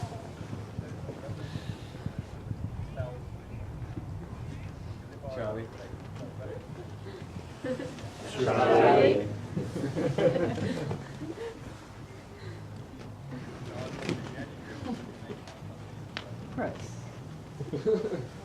Chris. Sam. Sam.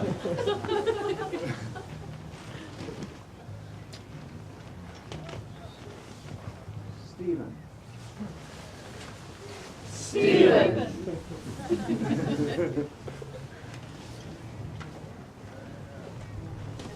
Oh, is it just me?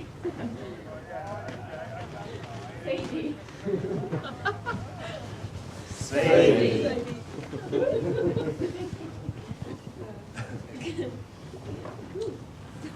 Right, we all recognise. We all recognise? Okay, great. So we've had conversation, had connection, and when we recognised ourselves and others. So what I'd like to do is answer the question firstly that was asked, which is, what the hell are we doing? And I sort of got as part of the question that, well, there's other things going on. It might be better down there, or not. So I want to know what's going to happen. I want to build my expectations around this, and then I, can make a decision, inform myself, and then I can make a decision. So, how are you feeling? Are you feeling okay in this room? So I started with talking. It's kind of where we usually start. And we were talking about One Planet communities and the opportunity to link up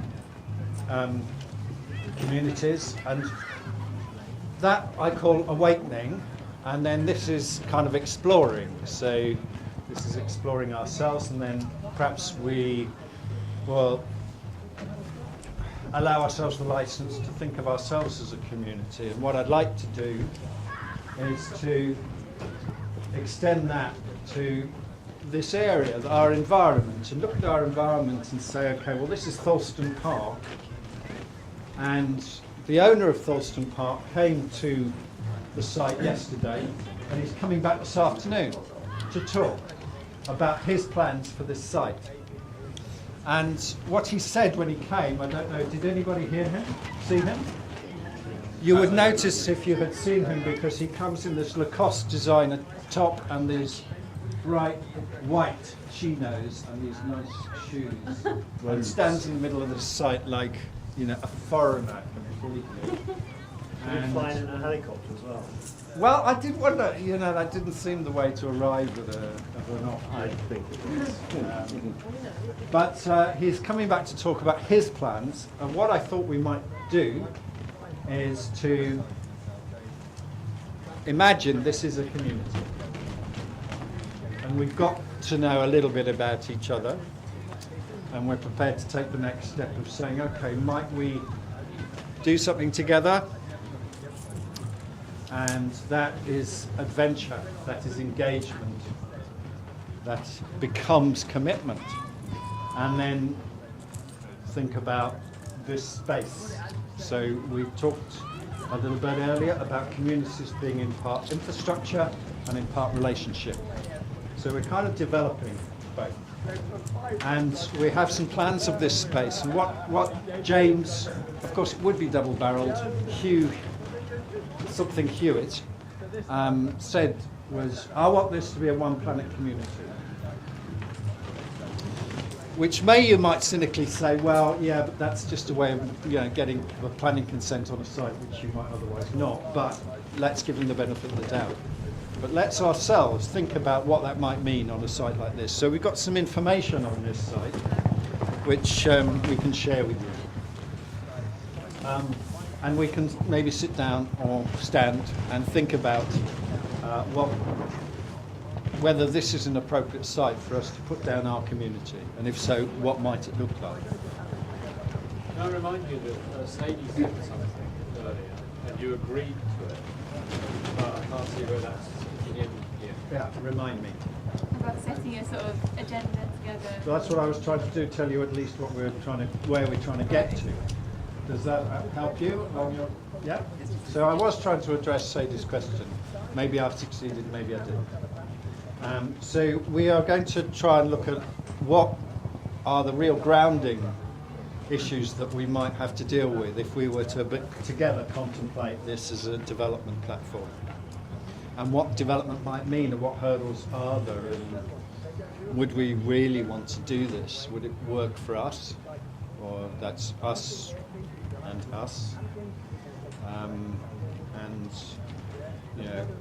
just look at some of the practical and the personal issues that might bring up. Okay, so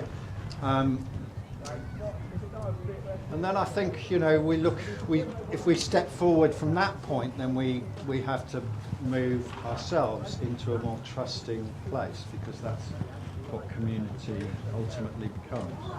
It becomes a place of it is a place of potential, and I noticed there are two archetypes in this arena. One, the broader festival arena. One would perhaps like to take their yurt and put it on a hill in Wales, and the other wants to be more connected with people.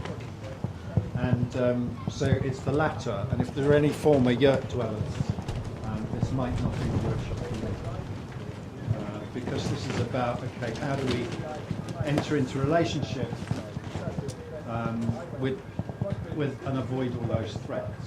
How do we look at some of the practical issues of the landscape and environment and say, what would a one planet community look like? So, okay, is that okay? So we're going to get to what would a one planet community look like? Yes. That would be great. That sounds brilliant. Okay. And So this guy is coming back, is he? Mr. Thorsten Park is coming here, I think, at 2 o'clock to speak in this very dome. In the here. About his plans. And if you look at his plans on the website, maybe I shouldn't actually give you any picture, because he will explain that anyway. And I think it's better for us to just have our own ideas about what this could be. Okay. So I'm going to start by, because I'm going to get two views of what that might be, I'm going to suggest we split into two groups. So how many are there? 1, 2, 3, 4, 5, 6, 7, 8, 9, 10, 11, 12, 40 is 7 aside. So let's just take it as we are, and you come over here. And I can't. Sarah. Oh, I don't want to speed you up if you've got something going. Are you sure you got equal numbers? You haven't? Yeah, that's right. Is it 7? 1, 2, Yeah. So there's 7 this time. Unless Ben's joining us. Sam, yeah. Sam. So can you organise yourselves? I'm not going to organise you, but you know, if you fancy a relationship with somebody on this side, you can come over this way. And if you felt more drawn to the energy here, then please come over this side. But at the end, in about 30 seconds, I would like to have 7 there and 7 there. Go! Well, then, we're good. Okay. Slash Columbia. Columbia? Slash Columbia. Okay, there's a deep conversation. Yeah. Okay, fine. Not now. Bristol slash Columbia. Okay, we're in a group. Sorry. Okay. Just as we were creating a nice fluffy community, what I'm going to do is I'm going to put you in competition. Oh no. So, but it's a team building exercise. So you might notice I've got 2 sticks here. 3 sticks, if you're really looking. So you will need 1 stick between you. And you will need 1 stick between you. Beating stick.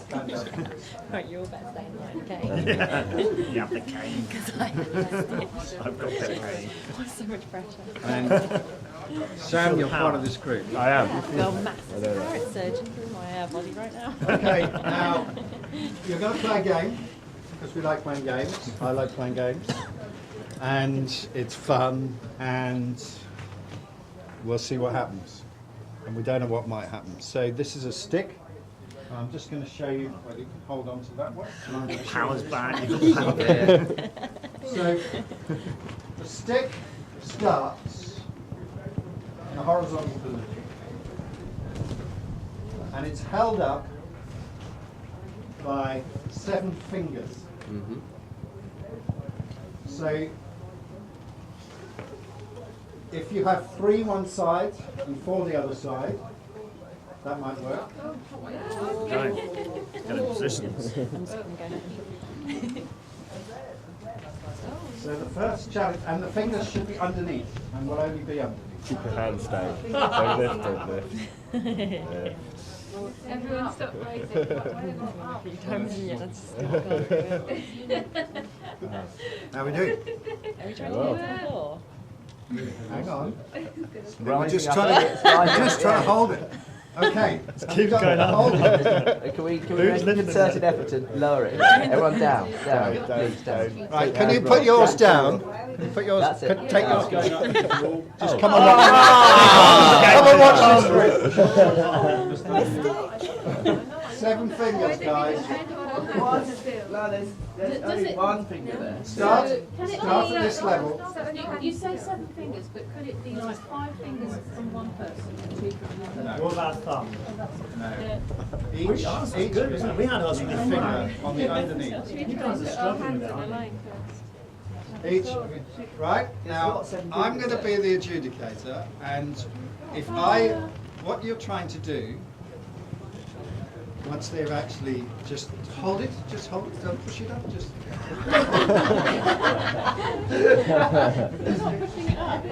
Someone is. Yes, the wind's carrying Blame it it on the wind. You're eating it. Okay, we'll start again. Here, right.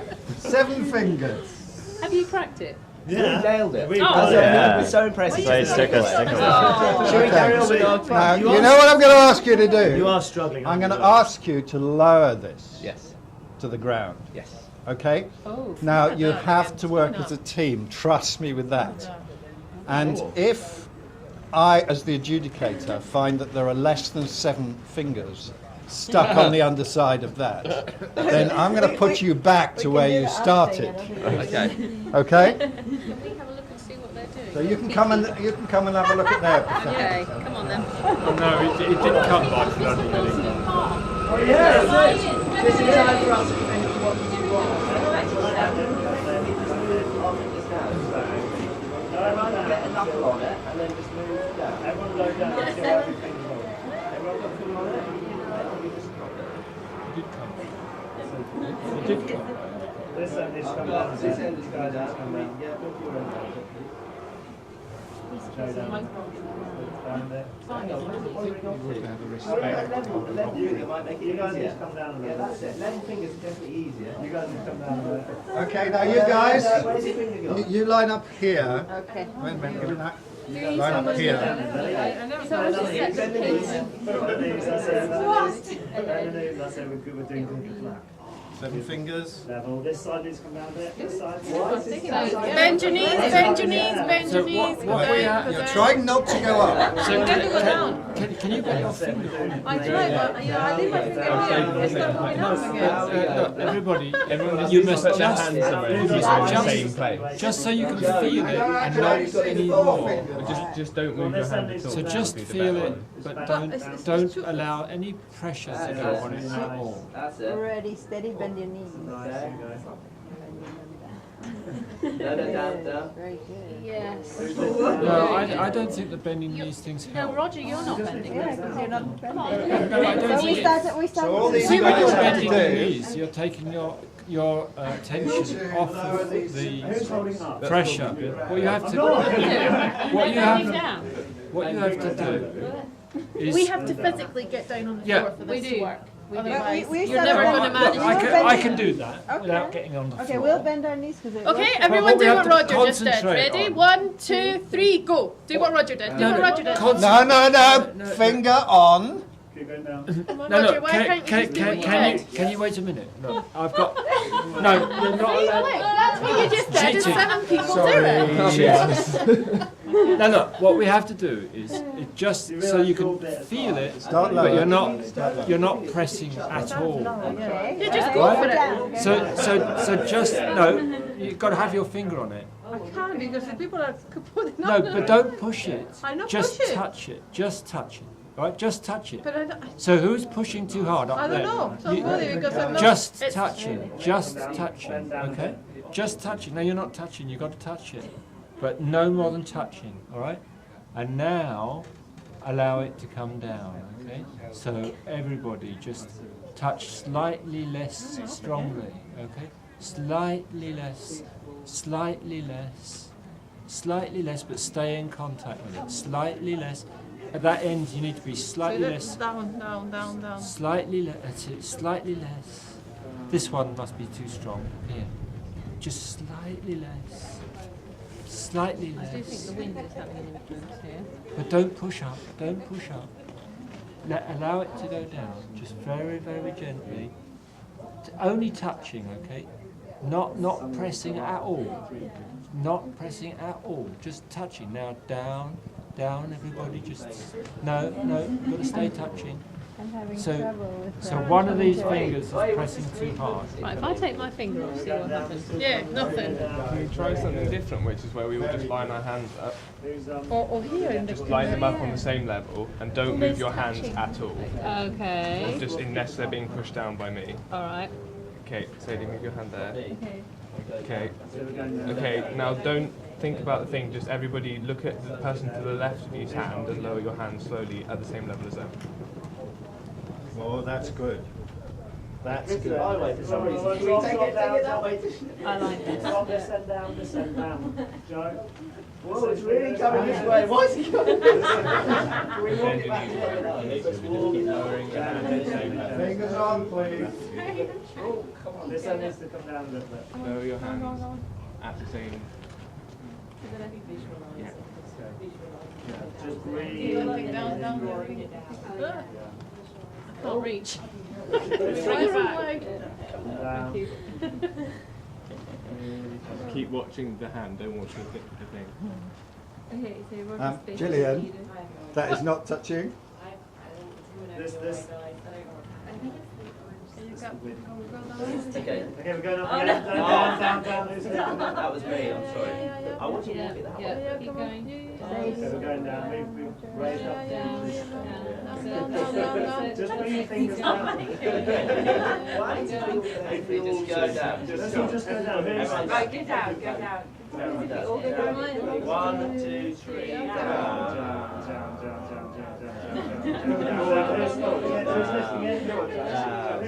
Okay. Yeah. Down. This is really nice. Man's had his finger on that. Keep going. It's nearly pointing. You have to. Basically, I'm not touching the signal. This Deliberately needs to keeping go it down a little underneath it. I'm not touching shit. No, you have to touch it. Well, touching me occasionally. It's the only way to get it down is to not touch it. That's Okay, great. who's Really, very good. So fingers on the floor. Fingers on the floor. Yeah, we're there. Fingers on the floor. Oh, look at That's that. Very Magic. good. Right, should we tickle that one? Quick, everyone grab someone to tickle on the floor. Well done, guys. Well done. Most surprisingly,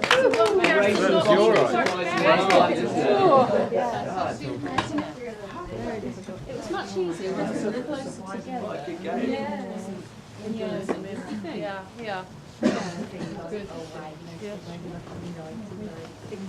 Okay. Close the circle.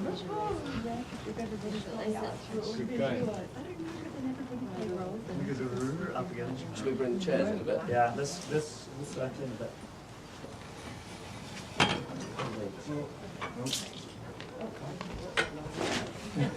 No. On me.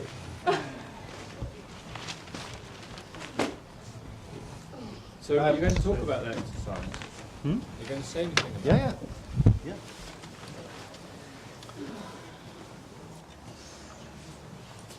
Okay. So, what have you got to say about that exercise? Yeah, I mean, I found that Could we have one conversation? what it needed was leadership, somebody to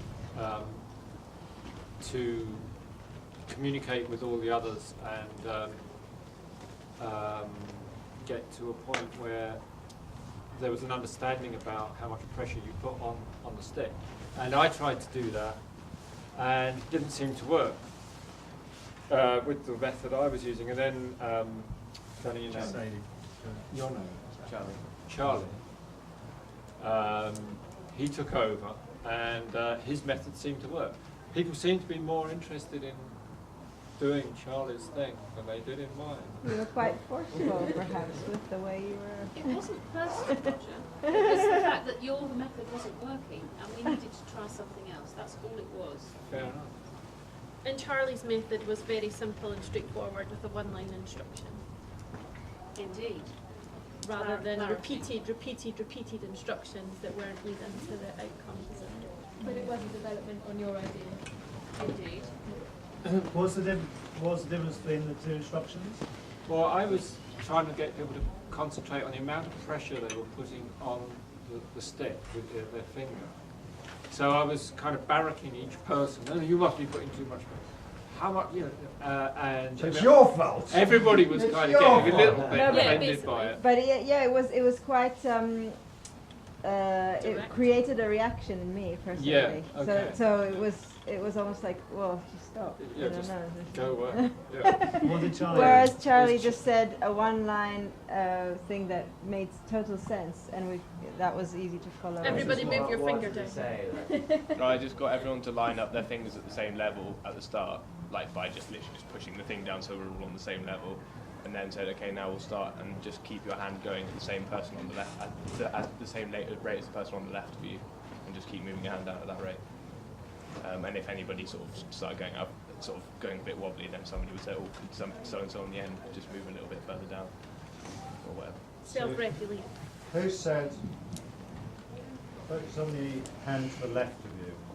Charlie. Charlie. So Charlie, on a scale of 1 to 10, how much of a leader do you feel you are? Well, it just depends on whether somebody needs to do something or not, I guess. So 5. Yeah. Can we just, someone's disappeared, so it might be useful to explain the exercise we did. We had to have a stick, and each one of us had a finger underneath it, and collectively we had to just drop it to the floor as a team of 7, without it going up and without it walking, and it took 5 minutes, I think. It was surprisingly difficult. Yeah. It was longer than we thought. Yeah, and there were different approaches to get the job done. Can I just make what's possibly an inappropriate comment about individuals of a community? It's done. Do it yourself. Yeah, but you didn't work it with anyone else. But the game on your own is really boring. It is. Like, It's fucking a so community boring. on I know, but I've played it before. It's like it's going in a second. If Sam can get back to the camera now, or get back to something else. So I Whereas wonder we're all what still happened over running around. Very good point, Sam. Love it.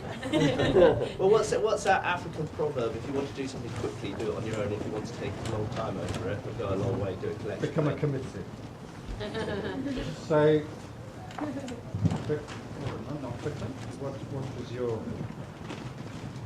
Because my observation was that you clicked in quite quickly. Yeah. I found that it was once we started to just go more instinctively and more feel it and kind of be in a more state of calm that we did it better. I didn't feel like there was anyone. Calm. I didn't Calm. feel like there was Calm energy. Good. Excellent. But fun energy as well. I don't think we were taking it too seriously either. It was like, What's whoa, what's going on? You know. Haley. Yeah. Haley was just trying to say something. But we didn't fall into any roles. I didn't feel like there was, you know, when you do team building, we didn't fall into specific roles. I felt like everyone was quite neutral on everyone sort of put in their 6 minutes and just. So you didn't no leader? I don't know. I didn't feel like anybody. I wouldn't say anybody stood out particularly. Not as much as the way this group said it was very distinct that there was 2 strong ideas. Whereas now, as I say, you know, Everyone chipped in. Yeah. At one point, I did say, don't look at the stick, just look at each other, and it went horribly wrong. I just said, okay, ignore me. So my attempt at leadership failed. I tried to wear the hat, and I took it off immediately. So you had more of a trial and I error wouldn't be so method. negative. Sorry? It was more of a trial and error method. Yeah, very quick trial, very quick error. We got to one part which seemed to be the most successful bit, where we were all very quiet, very peaceful, and we all just kind of very gently did it. And it's almost like the less of the kind of you're doing this or do this or don't do that. Kind of we just, and then we worked really well, I think, for a while. And it's really peaceful. We could hear you guys all like going off and we're just like. Okay, well, that's a really useful exercise of kind of just experimenting, working together. Leadership, you know, at some point we have to work it out. And it's not instinctively, as we found out, because I saw certainly in this, you know, that Roger was trying to kind of, right, okay, I think I've got some good ideas here, and then it ended up being Charlie who kind of said, yeah, let's do this. But you got there, and you went from kind of just going up to actually realizing you could do it, and then we both finished at about the same time. So that was really good. So we're talking about relationship in terms of building trust outside of ourselves. Although Sam's point is well made. And we're talking about building community through taking community ownership and responsibility for infrastructure. So the next exercise I'd like us to do is because we've done the walk in the tent, I'd like us to go for a walk around the tent. And as we do so, just be aware of the infrastructure that's around us, because we're going to come back in then and we're going to talk about this as our platform for building a community. Okay, so a 3-minute circle, just being aware in silence, and then come back here.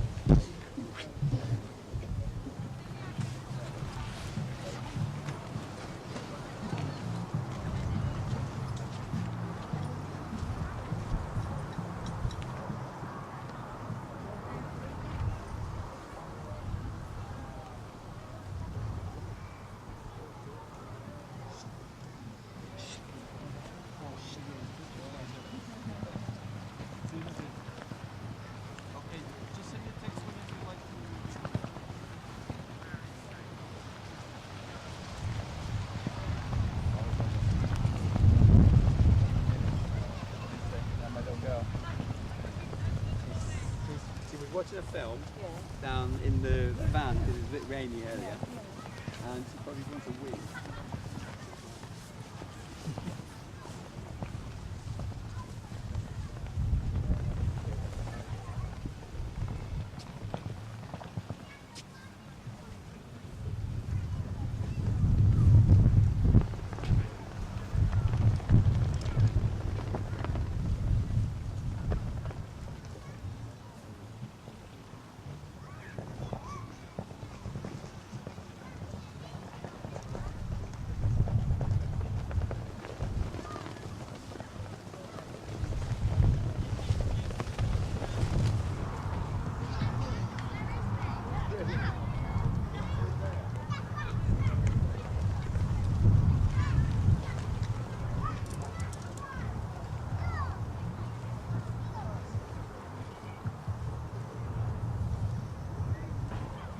That we want to build on it comes out of that relationship rather than something we think of here and put on the land. Powerful point. Just wondering if anyone's got any geekoid information. What's the acreage of the UK? 150 acres. Sorry? 150 acres. That's how big the UK is? Oh, it's quite small. It is a small island. I mean, yeah, there's 60 million of us in this country. I've already wished that one. You can't have it. Sorry. There's 60 million of us in this country, and there are about 100. I think if you worked it out, you could have about an acre each, but it's really, think of the highlands, all the marginal land next to the motorways, But not all of us want to be farmers. Of course, and cities are immensely efficient spaces. And I think globally it was something like you could divide the surface of the planet, everybody would get an acre each of the surface of the planet, but some of it's in the sea. It's some daft, I don't know. That's a logistical nightmare. Yeah, so I really think that we have to know what the answer to that question is before we consider what we do with this site. You have to know what our overall global intention is, countrywide, before you can make a decision about how you're going to deal with the site. It's all very well to, to listen to the site and so on. Sorry, but ultimately, your decision has to be made in the context of an overall plan for how we're going to live. Okay, so we have a structural societal system which seeks to determine what is and isn't permissible development-wise. And at the moment that's a system which, through planning controls, seeks to curtail development excess rather than promote inspired vision of development. So an estate housing development is perfectly acceptable, whereas it is very inefficient in terms of land grabs. So, and that brings us into a whole new rabbit hole of discussion about how we change the system. And probably there's probably one of the best examples up the road is where Frome, as a town of 25,000, have tried within their neighbourhood plan to reform the system to enable sustainable, community-driven development to happen outside the borders at the bottom of the low-value cliff, behind those development boundaries, and protect those boundaries. But there are all sorts of political difficulties, administrative, bureaucratic, etc., which we can't go into. But I take the question. I think it's very valid. We have to start from there. And we have to acknowledge on this site we have an area of brown land, which is the area by the old golf club, and the rest of this would be undevelopable in context of current planning practice. So we do have to be grounded in that framework and then say, well, how do we change that? A couple quickly, because I'm coming to the end of the end of the show. I want to do another game before we finish, otherwise we'll kind of just get the idea of this being a discussion. So it seems like cities seem to be a more perhaps efficient way of living, or I don't know all the science behind it. And the majority of people are there, and there probably isn't enough land for everyone to live, on a patch of land. So it seems, and the problem of living in a city is that you're not connected to the land. So for me, the issue is, how do you connect city dwellers to the land? Can you take a compost toilet to the city? Can you build that as the public toilet to the city? Like, it's just things like that. Like, this site is basically out in the sticks. It's like a place you go to as a sort of something completely removed from your normal day-to-day life, and how can you take that back to people in the city so that it becomes a normalised way of living within the city itself as well, if you think realistically that people aren't going to come out of that environment. It's just a question. Can I answer that? Would you like to? Yeah, I live in London, and I live on the boundaries of Hounslow and Ealing. And I run a box scheme, and I have a community allotment project. And you can do a halfway house in a place like London. You can never have your acre of land because it will cost over £1 million probably. But you can introduce people to the idea of growing their own food in a community setting in quite an easy way. If you have the goodwill of the local authority and they actually give you some allotment space. Growing communities in Hackney is a brilliant example of that, and Todmorden is another really good example of that, where you've got quite large conurbations actually almost, not quite, but almost supporting themselves in food production in very unique and creative ways. I mean, what they've done in Hackney is just amazing. They have boxes for thousands of people every week, supply boxes of food for thousands of people. And not all of it is grown in Hackney, some of it is grown on brown sites just outside in Dagenham, others are from organic wholesalers. But the intention is there, and it's a very good one, and it's always used as a fantastic example of how you can bring a little bit of that community spirit and living to people living, you know, cheek by jowl in a major city. Ben? Sorry, I forgot your name. Tam. You mentioned that BedZeds, as far as you were concerned, had no impact. Just wanted to, hoping you could kind of just open up on that a little bit, because in terms of, maybe for you it doesn't have an impact, but in terms of the consciousness rising of the need for sustainable housing, and they don't do much local food production, but the issue of, you know, zero carbon and sustainable living, one planet living, I mean, it has raised an agenda, so, and I think that is our main challenge, is how do we create these spaces in the city. The majority of the world's population lives in cities. We have to make cities sustainable for us. How do we integrate those systems which are in harmony with nature? How do we create a respect, a reverence for nature, yet within the urban environment, or not nature, you know, being part of the natural world, one planet living. You know, that is our main challenge. So I just wondered if you could just go a little bit more into what you felt didn't work, or is that okay? If I'm not going to detract too much from your. I was just going to say, shame that Anna is not here. Anna started this with us this morning because she lived at BedZ for 7 years, and I know that they struggled to get beyond 2 planets worth of resource, but the difficulty in breaking through to 1 planet is that they're not in control of their infrastructure.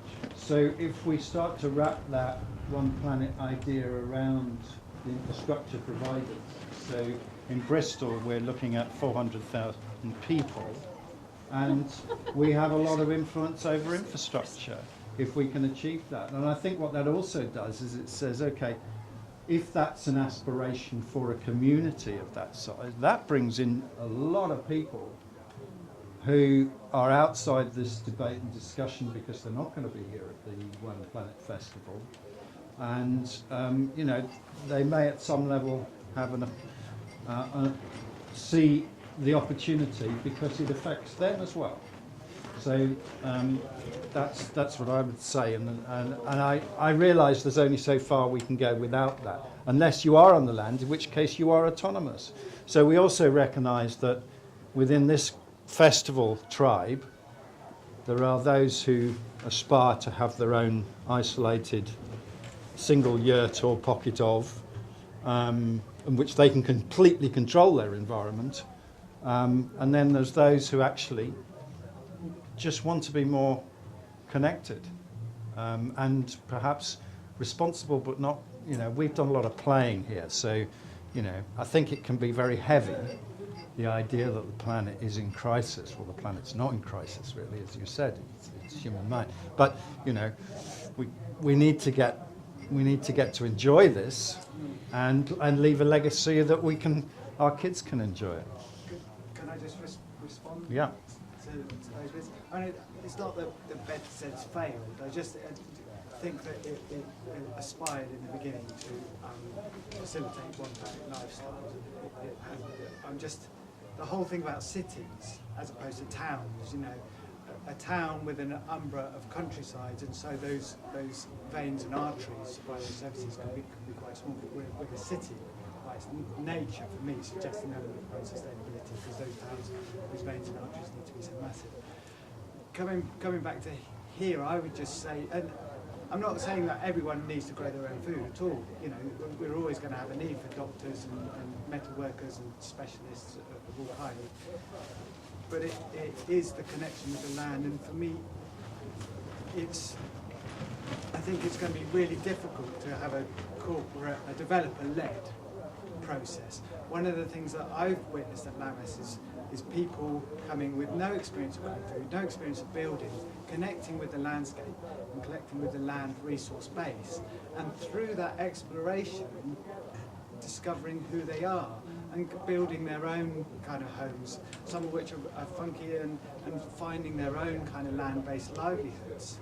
And it's not to say that they're completely reliant on it. Most of us at Lammas do part-time work here and there, but it's that exploration. And so for this site, in your imaginary kind of scenario, we're left here and that's the infrastructure. I would say it's just a case of giving people space and time to let it grow kind of organically, and the kind of, you know, that way you would start to really listen to the resources that are already here. There's an incredible hazel coppice over there, which is just like it's almost like it's like a real pocket of wilderness. It's like the land is kind of wanting to kind of become that kind of deep forest. You know, there's a huge deer population here. There's all sorts of kind of resources here that, given space and time and need and requirement, people would stop to tap into. And what I would suspect would naturally evolve is that you know, you would just naturally get people who are growing food, and they would exchange with the kind of herbalists, and they would exchange with the kind of ironmongers and with the builders, and you would actually get something quite organic. But the challenge is holding back the kind of mainstream kind of economic kind of reality, because it's always going to be easier to go and work for, you know, £5 an hour on a part-time job than it is growing cows at home. So,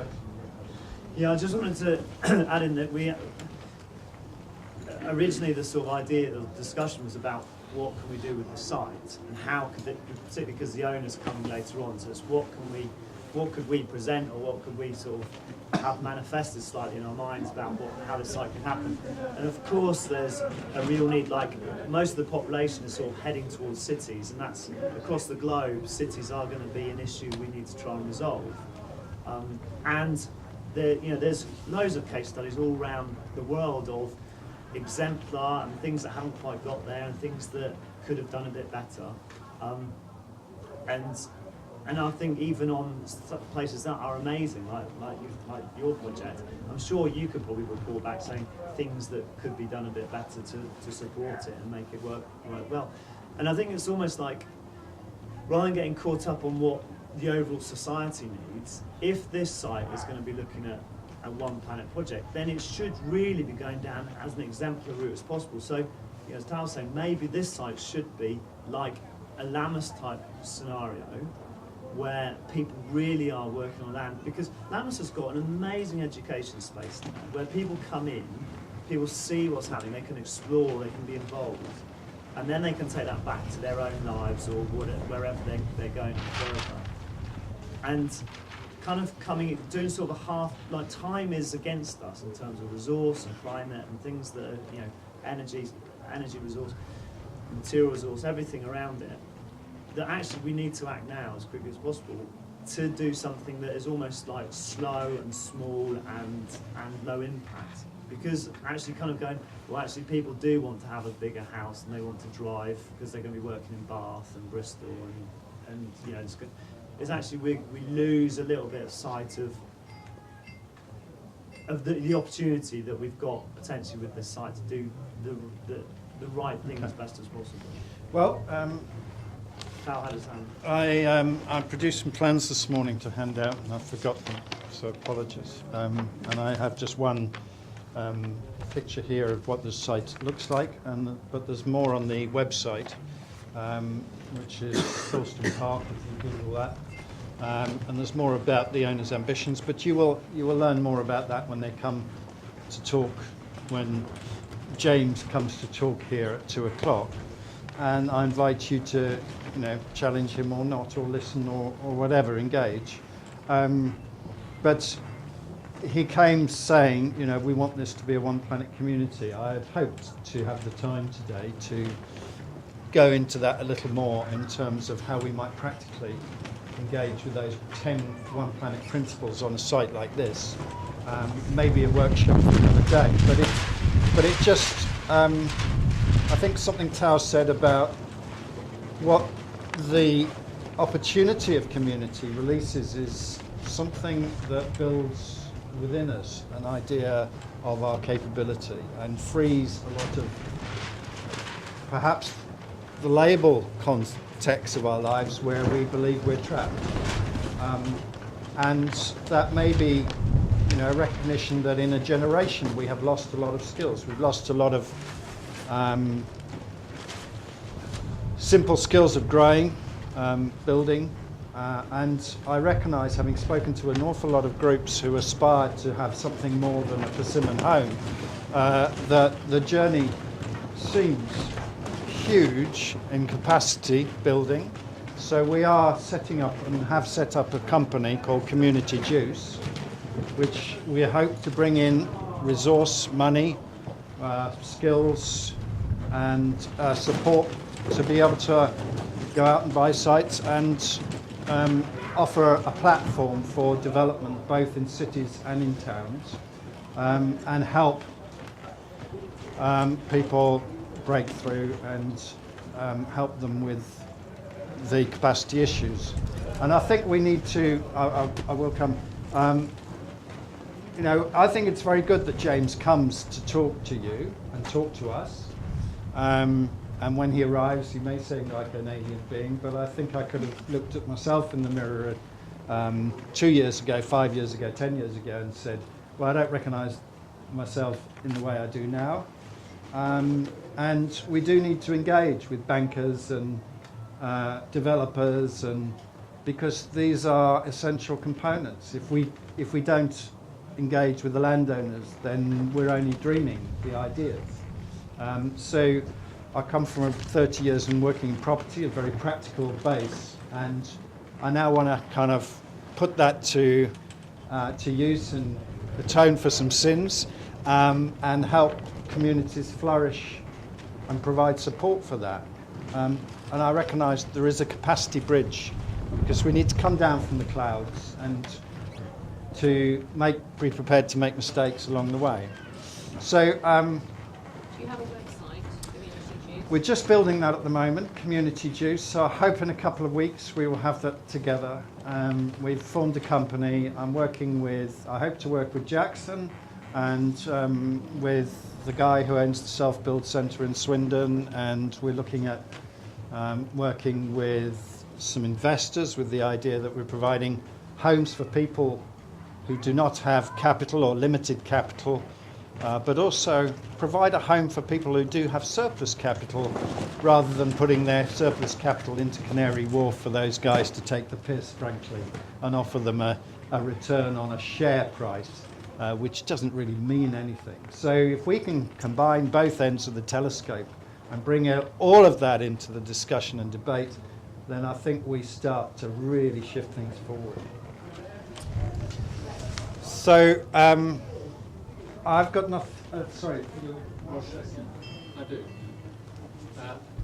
I think we must get an overall game plan worked out, which works for the whole country.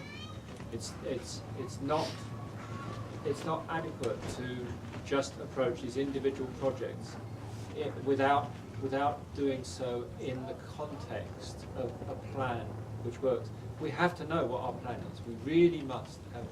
And expecting city dwellers to all want to engage in community farms or some such gardening type project in order to change their attitude towards the issues of climate change is not going to work. I personally don't think it's going to work. Okay. And I think city dwellers are usually very capable of embracing the issues that climate change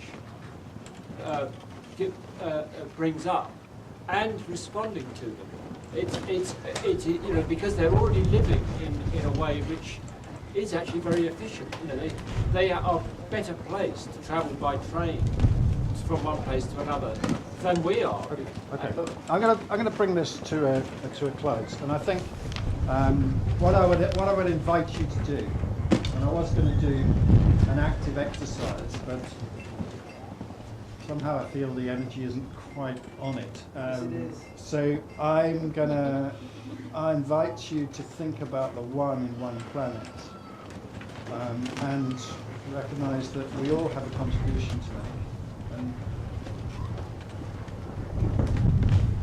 it is to our huge benefit that we do that. And for me, you know, I'm here at the festival because in part, I am doing this because, you know, my sense is we have this transition opportunity to start to engage in relationship in a different way. And whatever that relationship might be, you know, we discovered today, we've gone through a sort of quick honeymoon, contact with people, understanding, feeling, you know, some energy around this group, and, you know, there's an invitation to that leads on to doing something else, and that for me is kind of within us all, that we want to reach out and make that work. But we need the practical, so the infrastructure and the help and the support to be able to do that. So I'm not going to, well, okay, I'll put it to the group. We can do an active dance, or we can do a meditative finish. Which would we like?